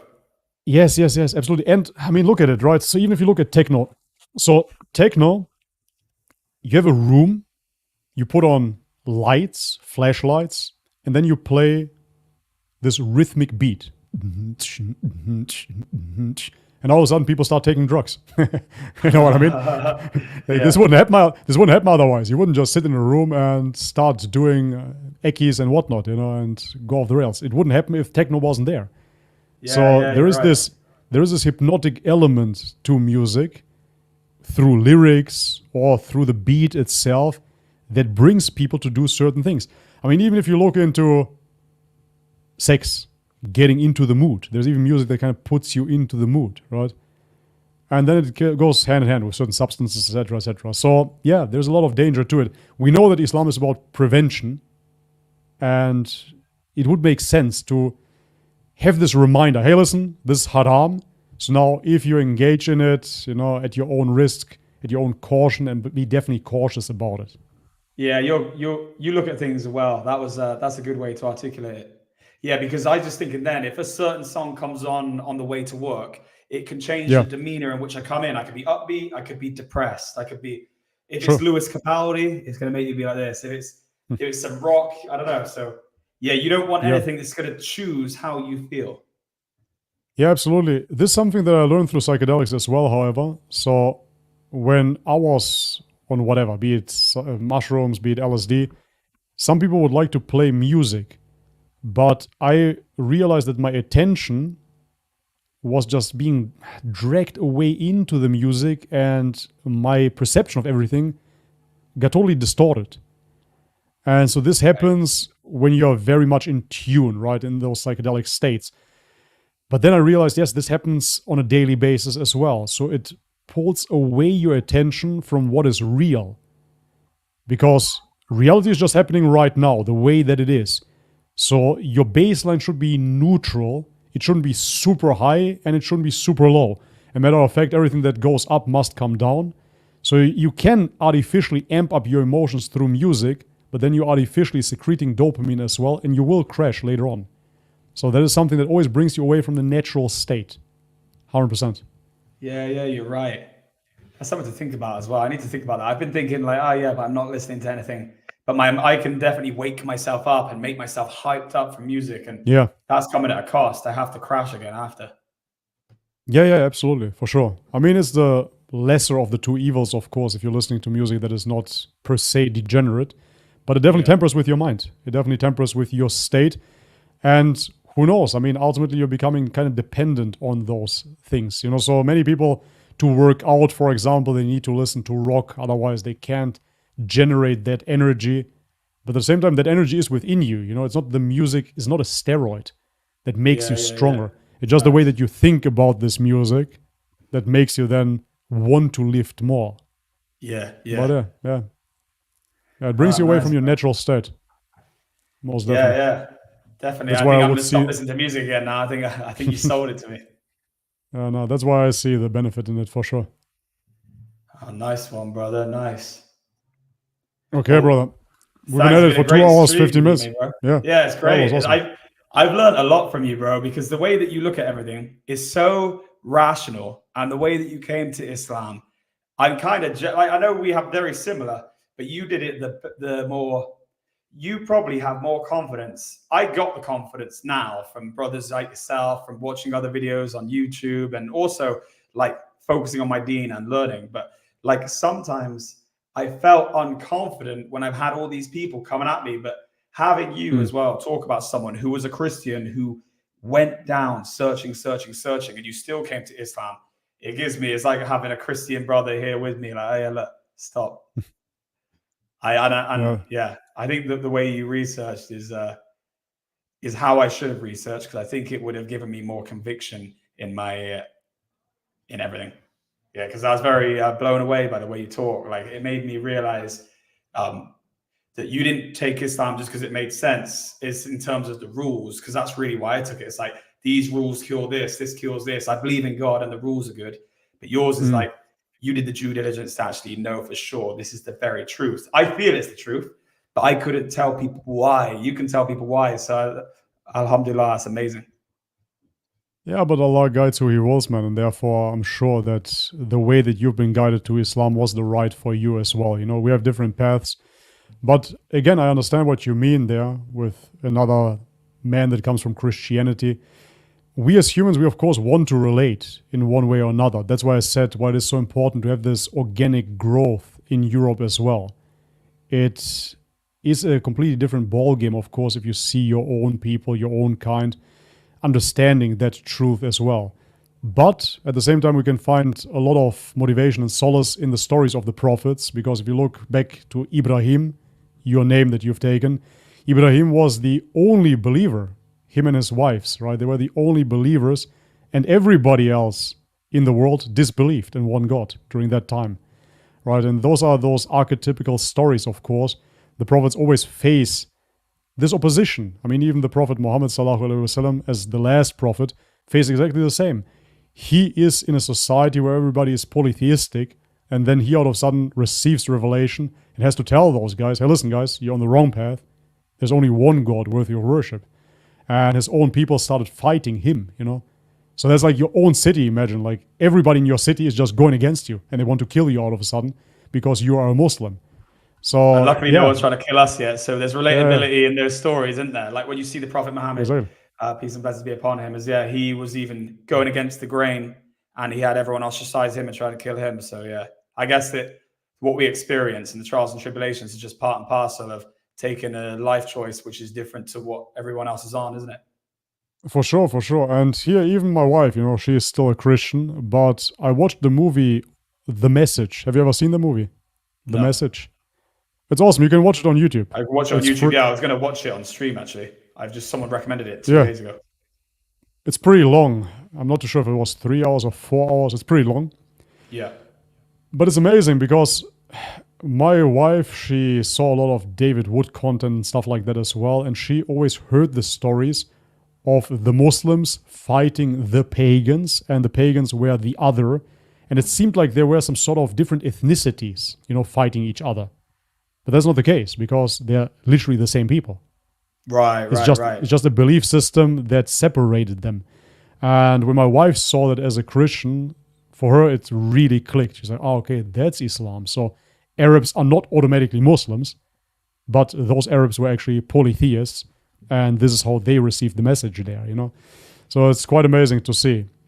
This is something that is very important to understand, by the way, because everybody ultimately, the whole Sahaba, they were all reverts to Islam. Right? It's not like they were all born into Muslim families. No, quite the opposite. Their parents were polytheists. So this story that we're telling, having people having problems with us reverting, is the story as old as time. Yes, absolutely. I think it was Abu Bakr. I'm not 100% sure, but I believe it was Abu Bakr. There is a hadith that his mother told him that she would kill herself if he wouldn't come back to their faith. So that's what the mother says to Abu Bakr. And Abu Bakr says, mother, you can kill yourself 3 times over and I would still stay Muslim. You know, it's impossible for me to come back to the old ways. It's called the Jahiliyyah, the time of ignorance. So it's impossible for me to get back into this time of ignorance now that I see, you know. And so those things, they've been... I'm not too sure. I don't think she reverted. I don't know. Tell me in the chat, guys. I'm not sure. I don't know what happened there. But anyways, my point is that, yeah, they've been battling with the same things over and over again. You know, this is the story of Islam, because Islam came to the polytheists and nobody was Muslim. So everybody was reverting to Islam. So suck it up, buttercup, then. Yeah, exactly right. Nice. All right, I can't moan about it then. I got a few people who don't really talk to me. These brothers were getting people trying to kill them. Was that? I said I got a few people who don't talk to me because I became a Muslim, and these brothers have people trying to kill them. Exactly right. Yeah, so we can't complain. Well, anyways, we had some super chats here. Do you quickly want to go through the super chats in case there was something for you as well? It's not too many. Let me see. Abu Salman, thank you very much. Remembering God in the action, not only thoughts. Okay, I don't know in which relation that's written, but yeah, I guess. He writes, will you... Abu Salman is a guy who is a Quranist, so he's against the Hadith. I personally am very comfortable with Hadiths. That's why I like to quote them as well. I find a lot of value within the Hadiths. I actually had a few months, bro, where I went through a bit, because I had a lot of people message me about this, and I came back to the Hadith. I kind of stepped away, and then I realized that the Hadith is crucial. You can't operate the Quran without the Hadith. So yeah, I had people, Quranists, who didn't want me using the Hadith message me. Yeah. We're gonna have, inshallah, a stream soon with a Quranist. He reached out to me, so I would like to talk to him. It's not going to be a debate or anything like that, but I'm definitely going to press him on certain points. However, yeah, Hadith for me are extremely beneficial. I mean, even if you look into the last sermon of the Prophet, if you look into the definitions of tribalism, nationalism, racism, all of those concepts you find with the Hadiths, and they're so extremely valuable. All the stories that we just shared now about the Sahaba being reverts themselves to Islam. It's absolutely beautiful. I do understand, however, the motivation of the Quranists, because it is exactly the same motivation of the Protestants. The Protestants back in the day went against the church authority and went by so-called sola scriptura, which means only by the scripture. So they just took the Bible and went by the Bible without the authority.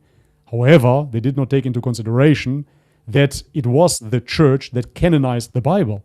So if you don't trust the church, why do you then trust the Bible? That doesn't make any sense, right? If you say the church is corrupted, they must have corrupted the book as well. And the same applies, of course, to the Quran, because you say you trust the Quran, this is the book of God, but it was the Sahaba that compiled it. And those were the men that transmitted the Hadiths. So that doesn't make any sense. So you don't trust that authority as if the Quran fell by itself off the sky. And this is what the Quran itself says as well. Right? It's not a book that just fell off the sky. So you have an excellent example in the Prophet, etc., etc. There's so much benefit and knowledge in the Hadith. I simply don't understand why anybody would reject it. Anyways, Abu Salman says... Oh, sorry. So, yeah, it's a great way to put it. That the Sahaba put the pen to paper and they put it down into a book. So if you don't trust the Sahaba, you can't trust the book alone. Yeah, absolutely. I mean, who gives you then the guarantee that you truly have the words of God if you don't trust the author? That's the best argument I've heard against the Quranists. I'm going to use that now. Thank you very much, brother. Jazakallah. Yeah, wayak, no worries, bro. I mean, even if you look at the Shia perspective, right? The Shia perspective, it's the same ultimately because they do trust the Quran, but they go even so far to curse the Sahaba. So they're cursing the Sahaba. The same people who put it down to paper. Yeah, it's the same people. So how can you trust it then? Doesn't make sense. Anyways, so he's a Quranist and he says, will you be comfortable kissing the black stone if you go to Mecca? Because we don't find the kissing of the black stone. But nevertheless, the thing is, it's not it's not mandatory to go and kiss the black stone. There is a hadith where someone is reporting upon that he's seen the Prophet kissing the stone. That is a hadith. So it's not for you mandatory, you have to go now, you have to kiss the stone, and otherwise your pilgrimage is invalid or something on those lines. I personally don't plan on kissing the stone, by the way. So, because the stone won't benefit me either way. It's not about the stone. Right, yeah. Likewise. Yeah, I don't go there for the stone. No. I know. But that's this caricature. That's this caricature that they want to kind of display. You know, it's like, oh yeah, stone kissers, ha ha ha, as if that is my religion. You know, there's nothing to do with it. Yeah, I know that there are people they feel the need to touch it and kiss it and whatever. No, I'm just gonna do my rounds around it and do the pilgrimage for God. You know, I'm not going for the stone, obviously. Another super chat. Earwax clean is a known scam, he says. Nah, bro, it's definitely not a scam. It's not a scam, bro. Zero, bro. They were pulling out the most vile stuff, and after that, I was hearing man, I don't know what the terminology is for audio, but if you upgrade from 360p to 4K in terms of vision, that's how it felt with my ears, you know? Facts. Absolutely, man. Yeah, you confirm, yeah? Yeah, definitely. They pull out loads of stuff that you think wasn't even in there. It's unbelievable. Yeah, the Thais have the same technique here, I'm sure. Okay, we have another one by Rican Muslim. Thank you very much, brother. He says, very similar to me and Catholicism, Christianity. I think he speaks about you, that your journey is similar. He is Puerto Rican and reverted to Islam. We're going to have him soon on the stream as well, inshallah. Inshallah. Thank you very much. Another one by Mornoto. Hey, can you provide the Quran cannot be humanly made? What do you mean, can you provide? So, for example, I did a video about that even the shortest surah cannot be replicated because it has ties to every single chapter and the words are so uniquely chosen that it's absolutely impossible to replicate that alone. Then we have, of course, the mirroring effect of the longest to the shortest chapter throughout it. Many mathematical miracles as well. So there's so many YouTube videos about this. I don't have to go into all the details now. But yeah, if you really are interested and sincere, you can just watch that on YouTube. Okay. Dawa Trucker, thank you very much, brother. He says, Bobby and James, Assalamu alaikum, dear brothers. I must confirm what you said about revert Muslims. We became Arabized at the beginning years of our Islam. However, who we are as individuals arises. I am Latino. Latino. Yeah, see, there you have another confirmation as well. I believe that many people go through that in the beginning, and then you find more and more to your core identity, even further so. Because Islam is about returning to the fitra, your natural predisposition, and your natural predisposition has nothing to do with some sort of ethnicity. But so you return simply to who you are without, for the lack of better words, retarded programming, you know? Be it the liberal programming, be it the atheistic programming, be it the triune programming. You simply return to a normal human being, in your case from England, that believes in one God. That's how I see it. Me too, facts. It's a good way to describe it. Somebody says Jake is Bobby without the beard. Okay. Mahir Dar, £5. Thank you very much. Here's a great take about the subject matter. Christopher and Ben Films YouTube channel. Oh yeah, that's true. Do you know those guys? Christopher and Ben Films. I'm going to pull them up real quick. Christopher and Ben, those are British Muslims. And they appear very, very British. So in the suits. In the suits, yeah. Oh yeah, I've seen them. Really good. Really cool. You've seen them.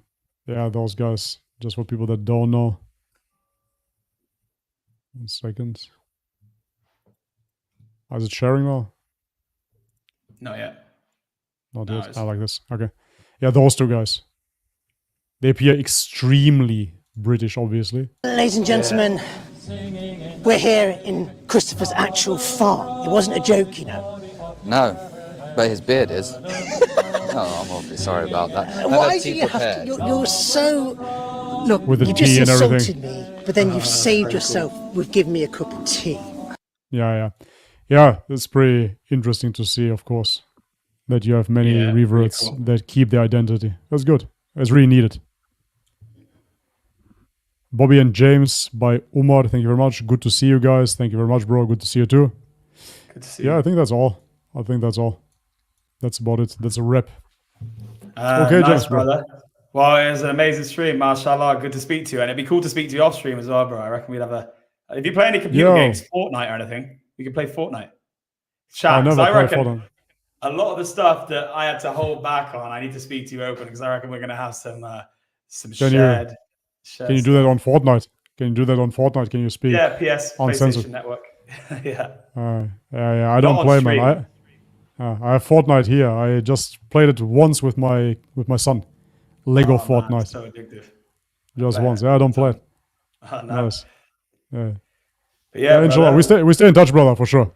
Just shoot me a text on Instagram. We'll stay in touch. Thank you very much for coming on, bro. Assalamu alaikum. Thank you too, bro. Bye-bye. Bye, bro.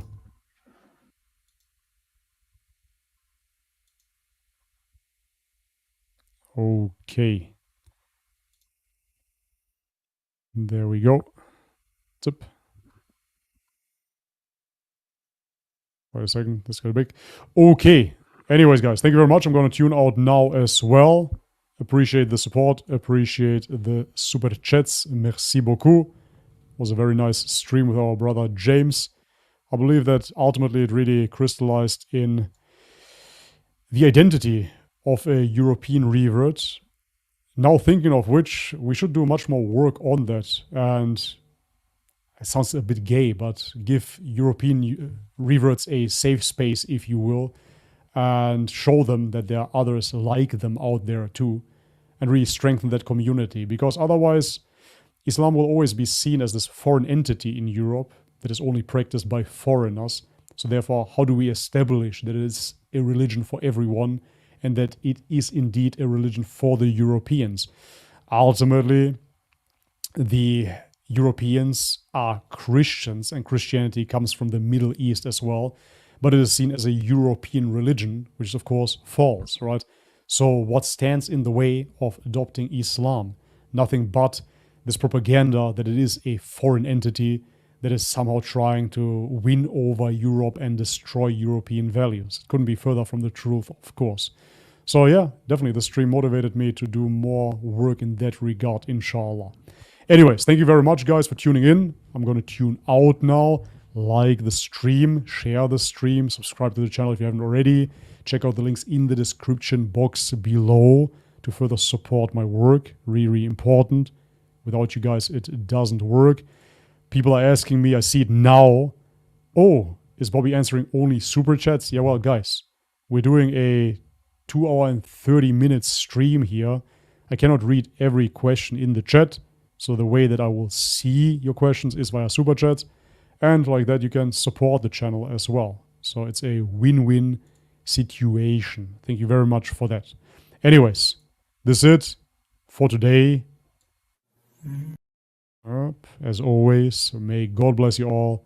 Much love and peace. يا نفس إن لم تظفري لا تجزعي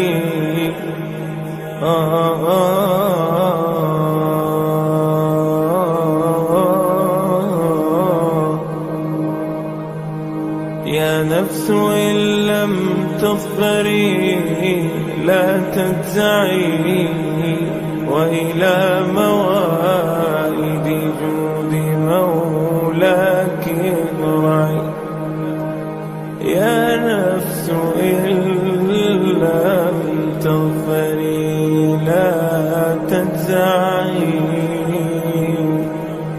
وإلى موائد جود مولاك ارجعي وإذا تأخر مطلب فلربما في ذلك التأخير كل المطمع فاستأنسي بالمنع وارعي حقه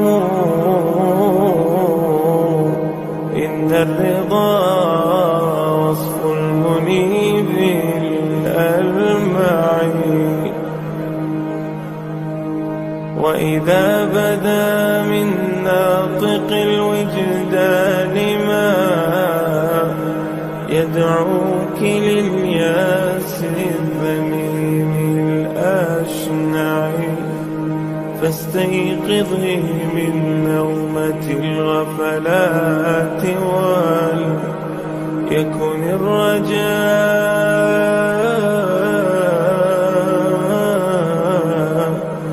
لك مرتعا فيه ارتعي يكن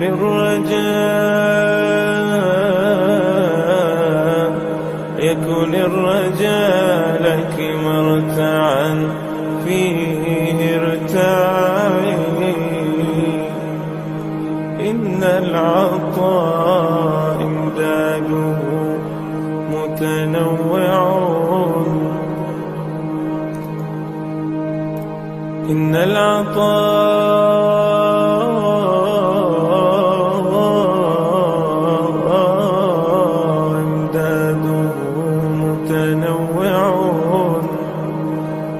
حسن هذاك العطاء المتنوع. وردوا على نهر الحياة وكلهم شربوا، وكم فرت من متضلعين. حاشا الكريم يردهم عطشا وقاد.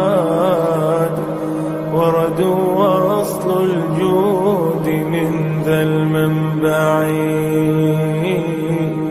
أصل الجود من ذا المنبع. يا رب لي ظن جميل وافر، قدمته أمشي به يسعى معي. يا رب يا رب لي ظن جميل وافر، قدمته أمشي به يسعى معي. كل الذي يرجون فضلك، كل الذي يرجون فضلك امطروا. حاشاك أن يبقى هشيما مربعي. كل الذي يرجون فضلك امطروا. حاشاك أن يبقى هشيما مربعي.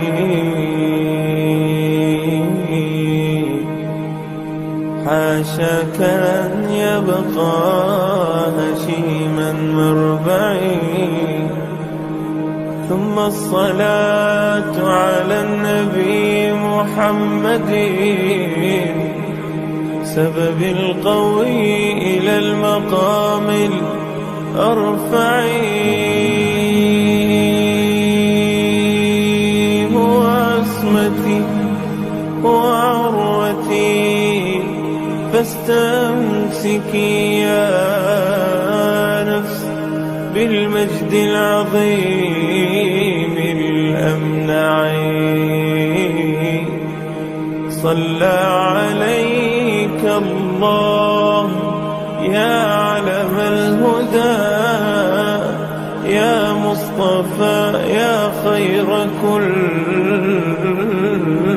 مشفع. اللهم صل وسلم وبارك